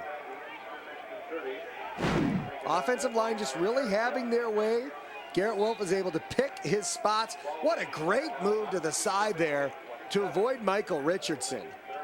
And Michael Richardson has him dead to rights and a little shimmy sham off to the left, and Garrett Wolf gets close to the first down marker. We're about 2 yards shy at his third and just over 1 yard. We'll call it a long one. Well, they'll give Wolf a break, and into the game to replace him is Cass Prime, number 22, and Prime will get it, but he is met at the line right head on, and he looks to be slightly short of the first down after Jason Jones came in to give him a lick. And Jones now, you see him holding his left arm down. Jason Jones, listen to this. That sounded like it hurt from up here. Jones is off on the sidelines, holding his left arm numb next to his side. It's 4th and very short. Cass Prime remaining in the game for the Huskies. Have to see if Nicholson, he can take this himself off the left side. He'll slip between the center and the guard, and he'll have the first down at the 25, so they'll move the chains, and the drive continues for Northern Illinois. That left side of the Eagles defense was not ready for Nicholson to put his head down. They were looking into the backfield, and Nicholson was just able to put it down, push it. Got to tell you, your big beef up front. If you can't get me about 10 inches of push, well then, you probably shouldn't be out here wearing a uniform. And that's exactly what they did, and Dan Nicholson got the first down. Nicholson, Chicago native, attended Brother Rice High School. Handing off once again. Try the right side of the offensive line for the Huskies. And a host of green shirts there to meet the ball carrier for the Huskies that time. Matthews, Holtzclaw on the tackle. Those 2 linebackers we have touched on, along with Richardson. Those 3 are very good. Among Mid-American Conference teams, Matthews, Holtzclaw, and Richardson have more tackles than any linebacking core in all of the conference. After this game, they are now over 300 tackles on the season between the 3 of them. No question about it. Inside of 6 minutes to go. Nicholson to the air, man wide open at the 15. It's Carter, and Jarrett Carter reaches, and he gets a Husky first down. 10-yard pickup for Carter. Nicholson, just 6 incomplete passes today in the game. He was looking at Carter the entire way, and why not? There wasn't a green jersey within 5 yards of him as soon as Nicholson got back there. Nice job by Carter just to hold on to this one. Puts his head down, waiting for the shot, and managed to stretch enough to get up to the first down marker. Carter gets a breather now. 5:20 to go in the 3rd quarter. Cass Prime will try the right end. He drilled, and how by Wyatt. Jacob Wyatt, Lansing Sexton grad, and he put on a big-time shot there on Cass Prime. Jacob Wyatt coming all the way up from the secondary on this one. Watch him on the right side of your screen. Here, full speed. Oh, listen to the sound of that collision. Wyatt's really had his breakthrough year this season. A year ago, he had just 12 tackles on the season, and this year he's up in the 80 range. Nicholson trying to get away to the end zone. Kevin Howe was on the backside pursuit there on Nicholson, but Kornikevich couldn't get that one. Nice pursuit by Howe, changed this play. If Nicholson would have had an extra second. He might have been able to put a little more touch on that pass and get it to Kornikevich in the end zone. But a fantastic job coming up from Kevin Howe. Contact in the end zone there, and yeah, that's a good point. If that ball wasn't so overthrown, that might have been interference down in the end zone, but it was an uncatchable ball. No call on that one. 13 plays so far, make it 14 for the Huskies on this drive. Nicholson, man wide open, Kornikevich, and Nicholson just missed it. And man, he'd love to have that one back with Dan Nicholson. It's really interesting on this drive how much they're passing the ball. You think the Huskies would be pretty comfortable with that 21-point lead, just trying to keep running the ball and run the clock out. And Kornikevich, that's a ball he has got to catch. That is just a little pitch and catch, and Kornikevich got the second half of that wrong. Well, he's on for the field goal attempt.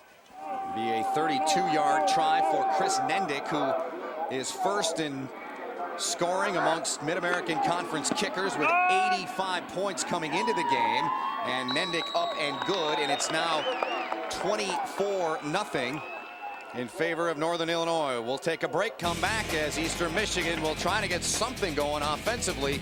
It's been all Huskies here today in Ypsilanti. It's football time in Chicago. And at Napleton Kia, we're having tailgate. 19 left here in the third. Northern Illinois up 24-0 on the field goal by Chris Nendick from 32 yards away.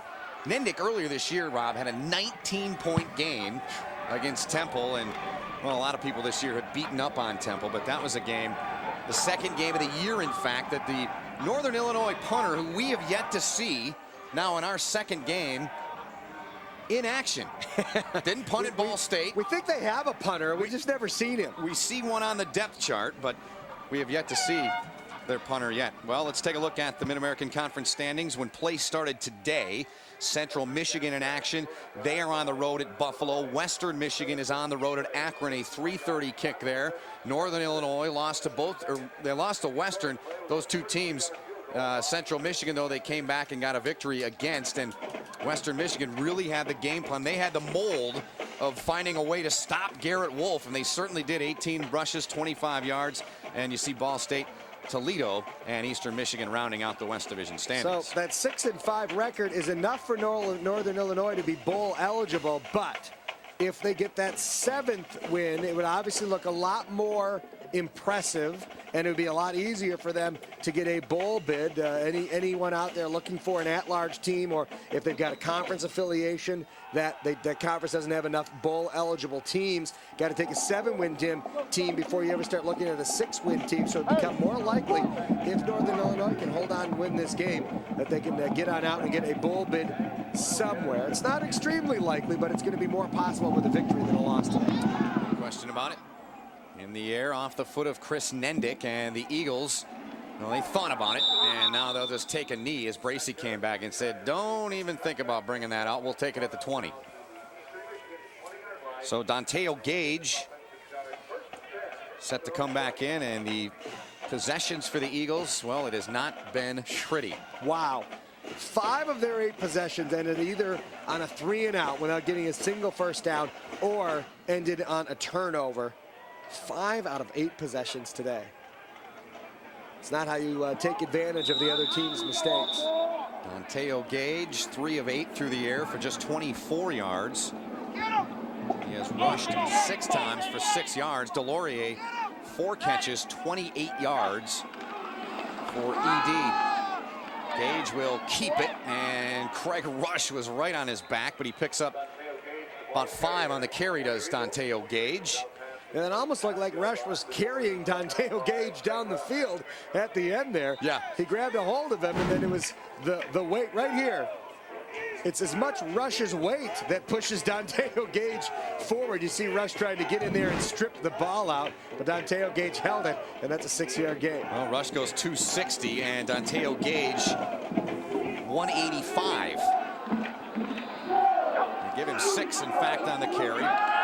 Rush came on the rush, and a loss here on the catch for Eastern Michigan by Delorier, and traffic all abound on that play, and Delorier somehow came down with a ball.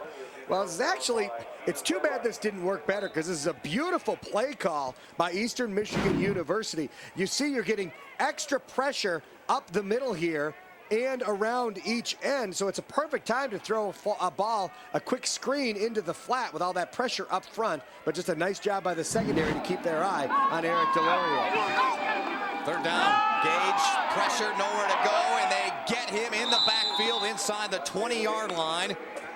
Do the Huskies rush in there? Larry English, number 51, helping out as well on the sack of Gage. The Jeff Jennings offense just has not clicked at all today. Again, I can't say it enough. It's all the injuries out there, and Danteo Gage just never had the opportunity. You get Eric DeLaurier running downfield on single coverage, but it was a designed run for Danteo Gage, and he just could not take advantage of his big wide receiver down the field. Loss of 5. Johnson into punt once again, and Northern's going to get great field position. Right at midfield. Indeed, it will be right at the midfield line with 1:58 to go here in this third quarter of play, and Joe Novak's team on top 24-0. His first 2 years, just 1 victory as their head coach. I said, how tough was that? He said, I was just worried about trying to keep my job. And now his team is trying to make it 7 straight winning seasons. Jeff Jennings, well, he knows the feeling this year with just a 1 victory. Yep. But the thing I like so much about Jeff Jennings is you talk to him, there's a passion in him, and it's got to carry over to his football team on a week-in, week-out basis. Right now, they're just not able to score any points. And even though Jennings only got 9 wins in 3 seasons, that's the same as his predecessor. Yep. He has been so close in so many of those games where the Eagles used to just get blown off the field on a regular basis. Bracy nearly had a one-handed pick, and it would have been his 3rd of the day as they look down the middle of the field for Britt Davis. Watch this play by Dwan Bracy. Gets the right arm up. Just about is able to haul this one in. He's trying to tip it back to himself to try and get his second hand on the ball. Just couldn't do it. Still a big heads-up play. Quite a day for Bracy. Outstanding day, career day with 2 picks and that forced fumble on Garrett Wolf. And the fumble recovery as well. And Wolf is back in, 26 carries, 163 yards for Garrett Wolf. He's got the pigskin. Shifting and sliding, and he'll pick up just over a yard, Will Wolf. Final 1.5 minutes here in this third quarter. It's the vision of Garrett Wolf that impresses me the most. Again, this play is designed for him to run off tackle to his right. He gets up near the line of scrimmage. He's got nowhere to go. What does he do? Quickly bounces it off to the left. Ends up gaining a couple yards when it would have been very, very easy for him to lose yards on that play. Well, there is the current number on Garrett Wolf, 43 yards away from Archie Griffin to move into 10th all-time on the NCAA rushing list. Nicholson on the move. Great throw, great catch. Big hit by May, but an outstanding catch turned in right there from Marcus Lewis. Marcus Lewis does such a good job of keeping himself in Nicholson's line of sight. His original pattern, as you see the big hit here in the end. But the original pattern for Marcus Lewis was down the center of the field. You see him right there, throws his left hand up in the air and says, I'm going to go deep. That's what you've got to do when your quarterback is scrambling. The deep receivers have to come towards the ball. The close receivers have to go deep so that the quarterback has options, and you hope that somebody gets lost in the translation. Lewis was the guy that time, got behind a defender, turned into a beautiful catch and pass, and a first down for the Huskies. Cass Prime on the carry there, and for Marcus Lewis, just his 4th catch of the season, a 28-yard gain. And I'll tell you what, looking at the stat monitor we have in front of us, Rob, the distribution of the football from Dan Nicholson has been brilliant today. Yeah. You've got Davis, Perez, Kornikevich, Carter, Lewis, Brandon Davis, Garrett Wolf, Matt Simon's got a catch. Just multiple guys, and Nicholson's been very sharp. He is 24 of 33 for 261. Does have the 2 picks, but he does also have 2 touchdowns. 8 different receivers catching a pass from Dan Nicholson today. That's a great way to spread the ball around. On the other side, only 2 receivers have caught the pass for Eastern Michigan University. Eric DeLaurier, of course, one of them. All right, end of the third quarter. Eric Delorier here on Senior Day trying to contribute to the offense. Garrett Wolf, another senior, he's contributed in a big way for Northern Illinois. Baseball fans, you have a chance to help Hawk Harrelson earn the prestigious Ford C. Frick Award for Broadcasting Excellence. Cast your vote today for this amazing honor from baseball's Hall of Fame at whitesox.com. The 600 employees at the Northwest Suburban office love working at IPA because of unlimited income potential. Create your own promotion. Call IPA at 800-531-2542, weekdays between 7 and 5. Tell them you're looking for a change. Hi, I'm Dan Jiggins. Friday on Chicago Tribune Live, the Bears look for their 10th win of the year when they take on the Patriots on Sunday. We'll preview the big game. That plus a rundown of all the day's news starts Friday at 5:30.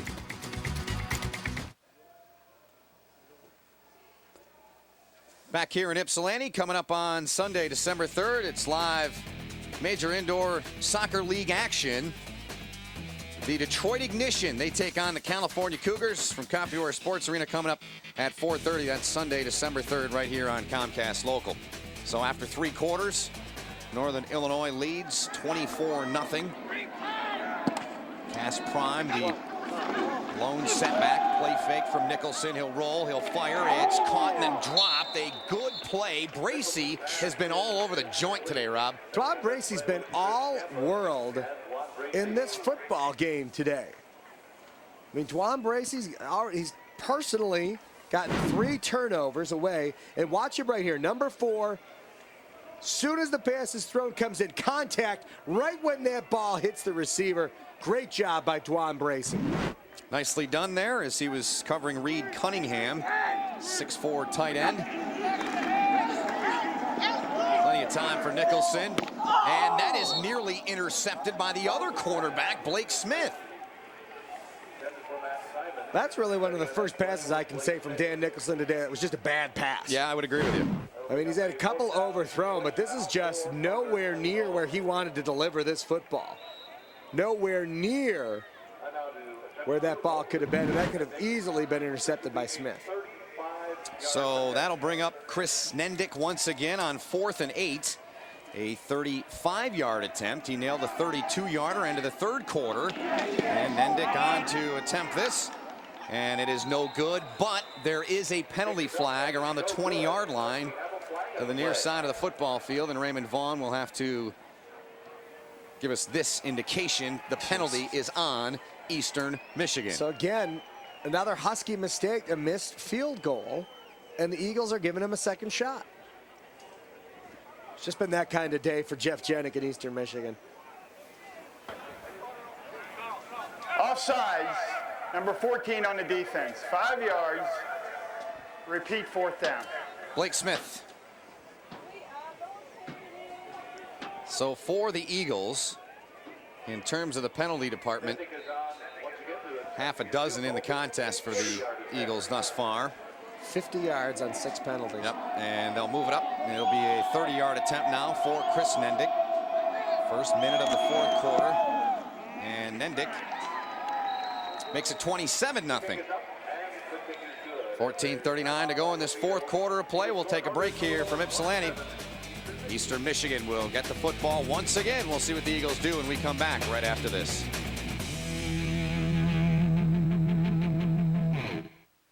After the Bears game, turn to Comcast Sportsnet for U.S. Cellular Bears postgame live. Our expert team breaks down all the action and brings you live player interviews and press conferences. U.S. Cellular Bears postgame live after every Bears game on Comcast Sportsnet. It only happens once a year.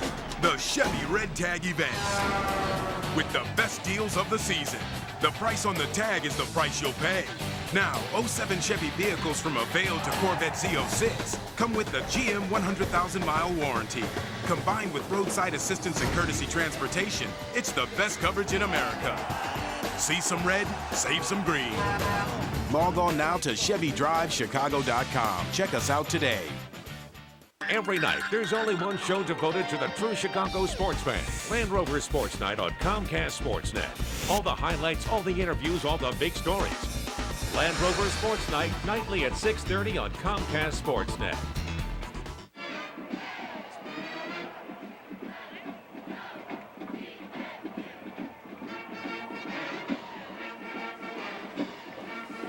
14:39 to go in the fourth quarter. And Garrett Wolf on the left. Britt Davis there on the right. Those two have been exceptional today. Wolf, 27 rushes, 164 and a touchdown. Britt Davis at the century mark. Wolf going around giving out hugs to his coaches on the sideline. Of course, the senior. And here's some of the work that those two have turned in today, Rob. Well, and again, Garrett Wolf, when he's cutting against the grain, is just about as good as anybody out there. I mean, you see a lot of his rushes. They're not straight ahead. And then just a beautiful passing day by Nicholson. And Britt Davis has absolutely been the recipient. So both of those guys over 100 yards in their respective statistical category today. Big game for Garrett Wolf. Big game for Britt Davis. Well, just the 32nd career game for Garrett Wolf. And he is over 5,000 yards.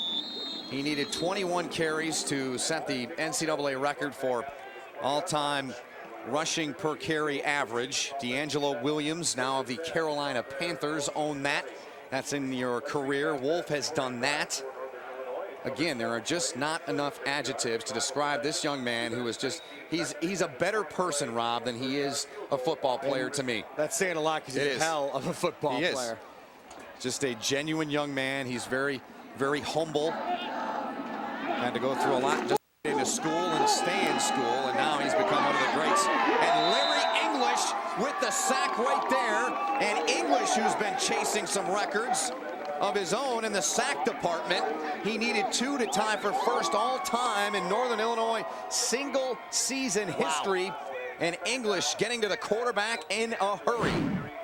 That is just a straight up and around the side, a total power rush from around the end. It's total speed and power. Delorier, there was no way that Danteo Gage was even going to try to get the ball to him on that one. Gage goes down, and a fantastic job. New career leader, Larry English. Rush, 99 on the back of Gage, and the Huskies saying they've stripped the football. And no official word the refs yet. Disagree. Yes. Craig Rush has played an inspired football game. He has been all over the football field for Northern Illinois. Yeah, as much as we're talking about how great the offense has been today for Northern Illinois, you look at the other side, and there is Larry English. He has been a reason why Eastern's offense has completely fallen apart. 12.5 sacks, a new record for Larry English and the Northern Illinois Huskies. Yes, indeed. Congratulations to him. And Amir Ismail leads the Mid-American Conference in sacks, but English has been there right in second place all year long. And another thing that's really impressive about English, Rob, 4 forced fumbles this year. That's phenomenal. That's a career for a lot of guys, and he has really got the job done. He's a talented guy. They've always felt he's had a lot of talent, and he's really just blossomed this year. Athletic, a guy that just gets the job done, and there's his numbers coming into the season, into the game That today. was coming into the game, and he has now gotten 2.5 sacks on the Eagles as they punted away. Third 3 and out this half for Eastern Michigan University. Simon, fair catch, called for. He made it. Richardson was right in his grill. Awful close. But Richardson, no penalty flag on the play. 12:56 to go in the fourth quarter. And here's one more look at that punt. That might be about as close as you can be to another human being without wearing the same pants. Here's Eric Delorier, and gifted young man, but today he has been limited. 5 catches, 26 yards. Does have the catches, but a lot of them have just been on short outs or trying a wide receiver screen, and he has not been able to break any of them for a big gain. Pass prime and at tailback, Garrett Wolf appears his day is done. His team leading 27-0. And Prime is drilled after a piece of tough running there. He picks up 6, does Cass Prime. And of course, with Garrett Wolf being a senior, next year ought to be fun in Northern Illinois spring ball and fall ball to watch their battle for their new starting tailback. Dan Nicholson, 24 of 35, 261 and 2 scores. Yeah, I mean, really, you know, he's a sophomore quarterback out of Chicago, so he will be back for this Northern Illinois squad as well. Perfect timing and perfect touch on a few of these touchdown passes. So Nicholson, a guy who's going to be coming back. Look at those numbers on the day for Dan Nicholson. Not bad, seeing as a couple of weeks ago he was riding the pine. Here goes Prime. He's down to the 42-yard line of Eastern Michigan, is Cass Prime. Certainly a good football name, to say the least. Yeah, I like that. Prime. It's a good name. It's prime time. It's Cass Prime. 6'1", 215 out of Janesville, Wisconsin. And his numbers on the season. And certainly being around a running back like Garrett Wolf can do nothing but help guys like Cass Prime and the other young backs that Joe Novak and John Bond, the offensive coordinator, have to work with at Northern Illinois. He's gotten his a share of carries, some carries, especially when Garrett Wolf was left a game early because Northern Illinois was up by so many points. Movement up front. The defensive line jumps, and then the offensive line leaned back. So it's going to be interesting to see. I think they might actually call this one against the defense for inciting the offensive line to roll back in their stance. See if that's the way it goes. Disconcerting signal, delay of game, number 44 on the defense. 5 yards, remains first. Daniel Holtzclaw there. Your take. Disconcerting signal. The only thing I think of is Holtzclaw's out there yelling, hut, hut, hut, hut, trying to get the offensive line to think that that's their quarterback yelling. That's a disconcerting call is what that is. Or whatever it was 5 years, 5 yards, and you could see, look at that. 60 yards in penalties, only 81 yards in offense for the Eagles so far today. They'll just continue to hand the ball off. Here's some room for Prime. Head down, flag on the play. Blake Smith made the tackle as he takes down Cass Prime at the 24. Gain of 15 on the play for Prime. A few wide receivers downfield. We have a flag on the play. Jarrett Carter. And we're going to have to see if Carter or number 14 got called for holding on this. Also, Matt Simon, the wide receiver, number 85, was downfield. So we'll have to see if it's against Northern Illinois, a holding penalty against the Huskies. Once again, Raymond Vaughn. Holding, number 14 on the offense. 10 yards, repeat first down. Now that was senior Jarrett Carter from Florissant, Missouri, Hazelwood Central. And right in the screen, just caught it on the right side of the screen there. Holding on was number 14 on the right side of the screen. It came a lot earlier in the play there, but he was holding on to Chris May, didn't let May get off of the block, held on to him. And so that play goes backwards. So at least one positive sign for Jeff Jedick. 8 penalties, 60 yards. Nicholson looking to throw. Does down the middle. May's there, and Davis came in. That was a good play by Davis because May had a beat on that. Davis, the receiver, mind you. Good play turned in by Britt. Yeah, basically, Britt Davis turns into a cornerback, turns into a defensive back on this one. May, number 22, is sitting there waiting for that ball to fall into his hands. Davis just gets up, really almost made a sensational catch coming in from the side, but at the very least, he manages to knock that ball out of the air because it would have been a very easy interception for Chris May.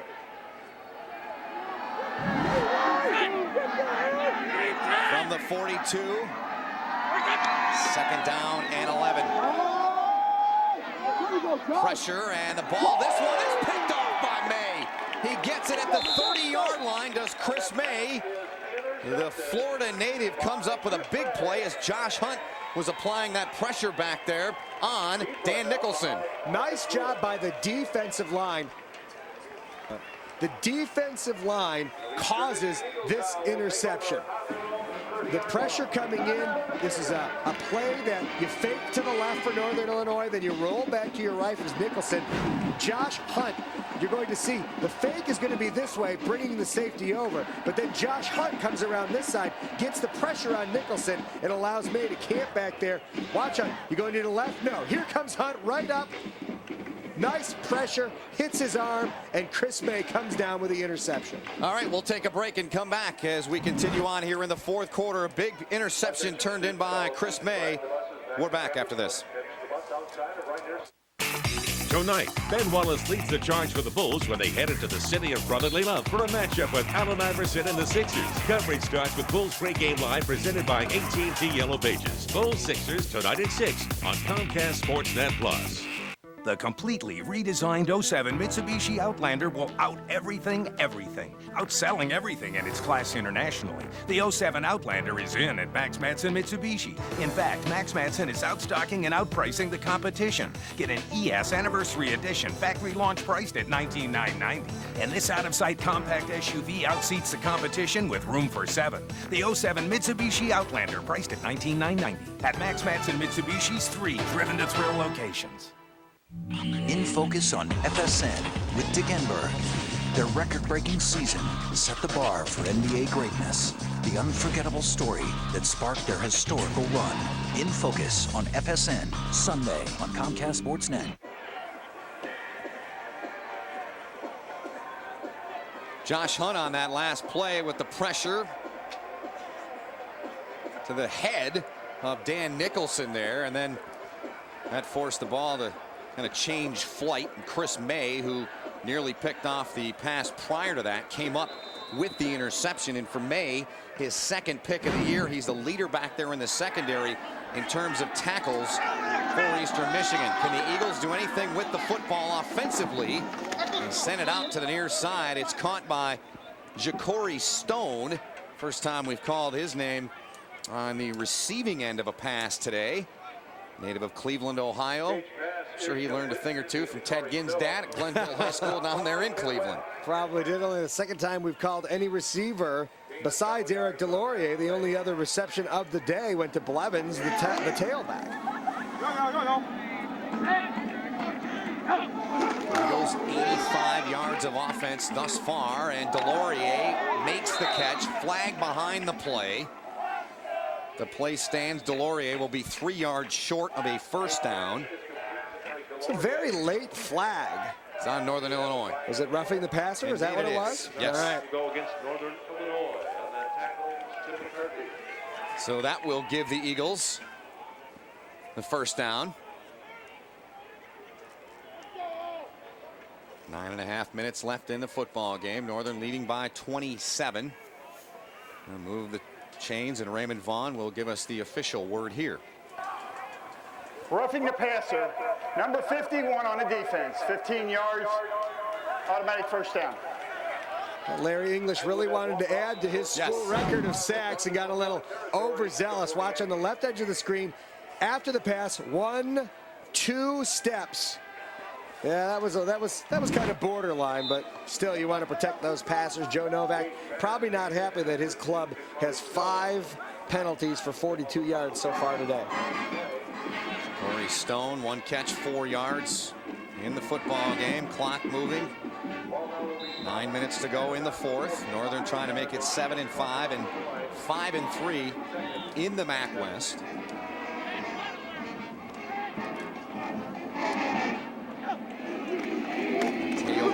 Been in since late in the first quarter. Stone climbing the ladder. Nice catch by Ja'Cory Stone, and he picked up an additional 7, maybe 8 yards on the play after he made the catch. He picks up 18. Nice second effort by Ja'Cory Stone on this one. Still a little tangled up with one of the defenders down there, but after the catch, and that's a great catch. That's not an easy catch to make, Ben. But then right here, Ja'Cory Stone cuts to the inside, back to the outside, eludes the defender. And up the middle, the Eagles call on the tailback there, Olufemi Ogundari. And Olufemi hasn't touched the ball as much as we thought he might coming into this football game. Just his second rush in what is, well, his first career game as a running back here at Eastern Michigan. Now we'll get it back-to-back carries, and he's down to the 11-yard line. Well, the best spot the Eastern Michigan Eagles have been in all day, and it took them until 9 minutes in the fourth quarter for their first trip into the red zone. That's not a good sign, Ben. No. Just wanted to state the obvious there. Yeah. Ogundari was a high school quarterback, and his junior and senior years down in the Houston area was one of the top 10 quarterbacks in the state. Turn him into a running back. Danteo Gage, he can do a little bit of everything. Very versatile this time. He is greeted left end of the offensive line by 3 or 4 Huskies. I bet I had a question for you. Every time we turn around, we're talking about another player on Eastern Michigan who played one position either in high school or here at Eastern and is now playing another position. Danteo Gage, a great example of that. Is there anyone on Eastern Michigan's team who played the position in high school that they're playing now? Terrence Blevins. Thank you very much. One for sure. Thank you very much. That's good to know. So did Tremaine. I started wondering. Tremaine Riley did. He's not playing, of course. Injured his leg last week. Ja'Cory Stone did, who's in the slot. Wellick was a kicker, so we know we got that right. Here is Gage to the corner, incomplete. Looking for Ja'Cory Stone, who's got 2 catches on this drive. Well, contact in the end zone there. Might have been borderline interference if that ball was catchable, but Danteo Gage delivered it so far out of bounds that Ja'Cory Stone would have had no opportunity to catch that ball anyway. Of course, the highlight of the year for Ja'Cory Stone in the Central Michigan game. 13 seconds left. He caught the touchdown that forced overtime with the Central Michigan Chippewas, and with 7:06 to go, Danteo Gage and the Eagles will talk things over with 3rd down and 8 staring them right in the face as they're trying to get on the scoreboard inside the 10. We'll take a break and come back. We'll see what the Eagles can draw up on the sideline, and we'll see more importantly if it works as they look for their first points here today against Northern Illinois. Tonight, it's a big-time matchup north of the border as Marty LaPointe and the Hawks battle the Oilers in Edmonton. Coverage starts with IPA Blackhawks pregame live. Hawks-Oilers tonight at 7:30 on Comcast Sportsnet. Professional-grade engineering plus year-end savings equals the GMC Red Tag event, where year-end deals are part of the equation. The price on the tag is the price you'll pay. Plus, every GMC comes with a GM 100,000-mile warranty. It's a whole new level of confidence and the best coverage in America. It all adds up to a great time to buy. The Red Tag event ends soon. See some red and save some green at your local GMC dealer today. College basketball returns to the hardwood on Comcast Sportsnet. Adam Haluska heads Iowa's potent attack, but Arizona State looks to make a statement. The action returns tomorrow on Comcast Sportsnet. Well, Rob, pretty clear. Garrett Wolf, his day is done, and we'll have to wait and see if Northern Illinois indeed gets a bowl bid, to see if Garrett Wolf gets one more game in his college career. He leaves 27 rushes, 164 yards, and a touchdown. Jeff Jenick, you know, looking at him there, he's still got a smile on his face. Amazing the energy this guy has, staying positive with his football team. And for their sake, it would certainly be nice to see them punch it in the end zone, because they've had plenty of opportunity here, but this is really their best drive of the game. 3rd and 8 now. Gage, pressure coming, better get rid of it. Can't. All over him. English in there, and he got some help from Ken West, the defensive end. They were all over him like a hot rash, and down he goes. Andrew Wellick is trotting out into the field right now, number 40, the fantastic place kicker. He can't be happy that they're setting up at the 31-yard line when he could be going for a chip shot 20-yard field goal right here. I mean, Danteo Gage, if you're going to run back that far, you at least got to throw the ball away. You can't get sacked like that. There's West, a 41-yard try out of the hold of Zach Johnson. Good snap, good hold. The kick, though, is no good. So you get sacked to push your kicker back, and then Wellick, instead of going up and trying a 30-yarder, has to try a 43-yarder, and it goes wide left, and you're still sitting on a shutout. And I got a feeling Jeff Jenick might not be smiling as much as he was before that 3rd down play right now. Wellick now 16 of 22 on field goals this season. And Wellick, well, Rob, he's had his moments this year and in his career. Here's a look back against Toledo. And again, this was the only victory so far this season. Andrew Wellick with 3 field goals. And you can see there's a lot of room between him and that goalpost for Andrew Wellick. Long field goals. He was the difference in a 6-point win over the Rockets. Wellick owns 5 career records here at Eastern Michigan. He's their all-time leading scorer, in fact. And Cass Prime getting a break here. Justin Anderson, redshirt freshman out of Chicago. 5'11" and 203 now. getting a chance to tote the pig here in the final 5 minutes and 35 seconds of this football game. And it will have Northern Illinois moving to 7-5 on the season. And they'll have to wait, see what happens. Certainly, they'll have some interest in Western's game down in Akron coming up at 3:30 today. That could certainly play a major part in whether or not Northern Illinois gets to go bowling once again in 2006. And that game won't be easy for Western Michigan, Rob, with Akron, with their quarterback Getzy.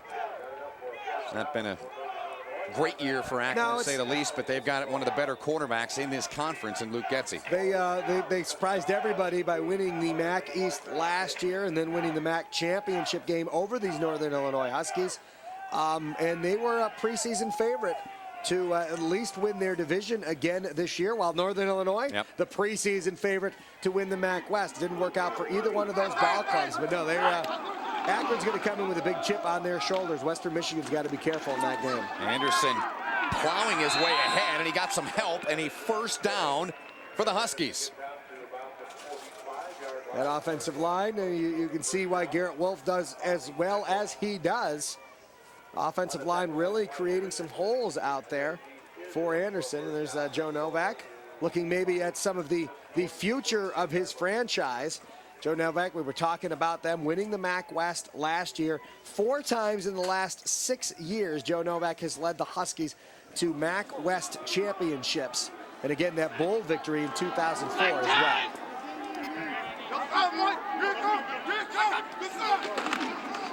Anderson is right up the gut, and he will get close to 6, about 5.5 on the carry for Anderson. And really, we saw Cass Prime the last couple of series, and Anderson and these two guys, and you've got Clanton, who was injured earlier this year. Right. Those 3 guys at this point in time are going to be the guys that go to camp and battle to take over as the new #1 tailback in DeKalb, Illinois. Garrett Wolf has made it 8 straight years that the Huskies have had a 1,000-yard rusher.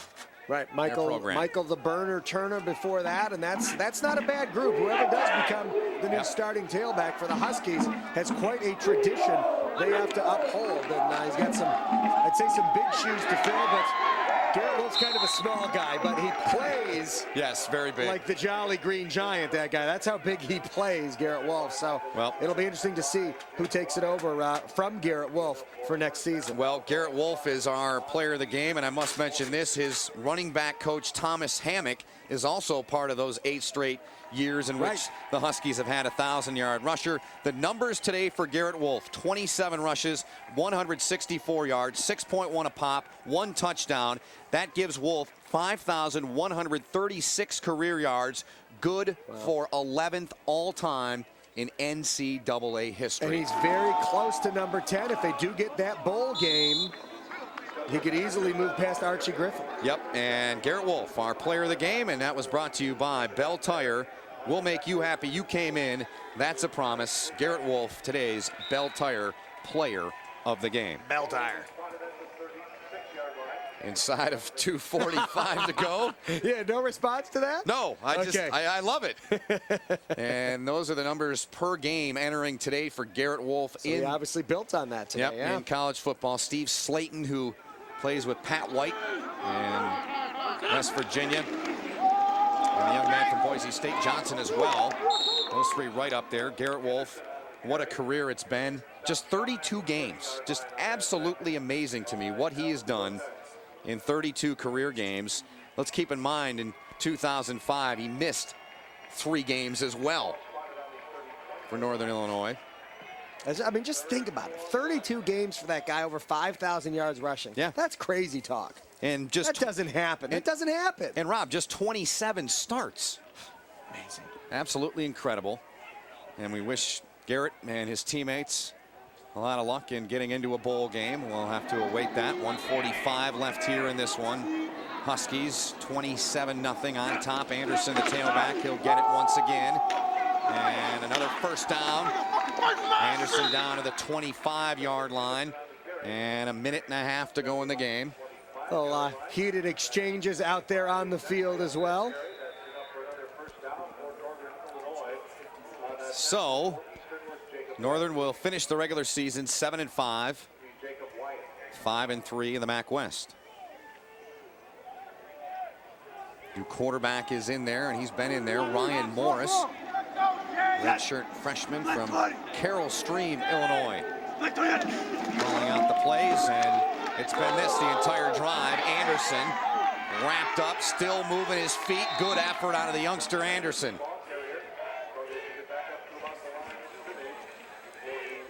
Second down, and that should do it for this ball game. Northern Illinois will have a happy ride back to the state of Illinois here from the Detroit area. They'll run one more play, and that should be it. Joe Novak and his staff, very important to them to win 7 years of winning records, certainly something they're very proud of. And like Garrett Wolf says, I'm not here to win Heismans, I'm here to win and win championships, and they're certainly proud of that, and they very well should be. 7 years in a row they've had a winning record. Anderson. It's still shocking to think between 1969 and 1999, Northern Illinois had one winning season. One winning season. And now with his victory over the Eagles today, Joe Novak has led his squad to 7 consecutive winning seasons. I don't think we can downplay what Joe Novak has meant. He has turned this program into a team that'll be battling for the MAC championship every single season. It's what Jeff Jenick is going to try to do with Eastern Michigan. Well, there is Joe Novak, and there is Jeff Jenick. His squad finishes with a record of 1-11. Certainly, it was a tough year for Eastern Michigan. And the bright side for the Eagles, they've got a lot of starters coming back next year. And Joe Novak, his team will wait and see. You know what? They've got a couple options out there, and we'll wait and see if the Huskies indeed get into a bowl game. Nicholson, 24 out of 37. 261 yards. He was picked off 3 times, but he threw 2 touchdowns in the victory. And Joe Novak talking things over, and just a pat on the back there for Kevin Howe, the fine defensive end for Eastern Michigan, and his final game here at Rynearson Stadium. We'll take a break, come back with our drive of the game and a final thought here from Rynearson Stadium right after this. Great hitters are made, not born. Derek Jeter here for Zip and Hit Pro, the great new hitting trainer that's guaranteed to improve your swing and make you a better hitter. Zip and Hit Pro allows you to take batting practice almost anywhere. The batter attaches Zip and Hit Pro's anchor end to a pole, tree, or fence and sets it to the desired height. The pitcher pulls the durable nylon cord tight, and then it's just zip and hit. Great hitters have to be able to hit all kinds of pitches. Zip and Hit Pro delivers fastballs, changeups, curves, and sliders at speeds up to 65 miles an hour. Plus, it called it the clip. What happened was one of the big linemen would try to get his head in front and never could get it in a position to block in front.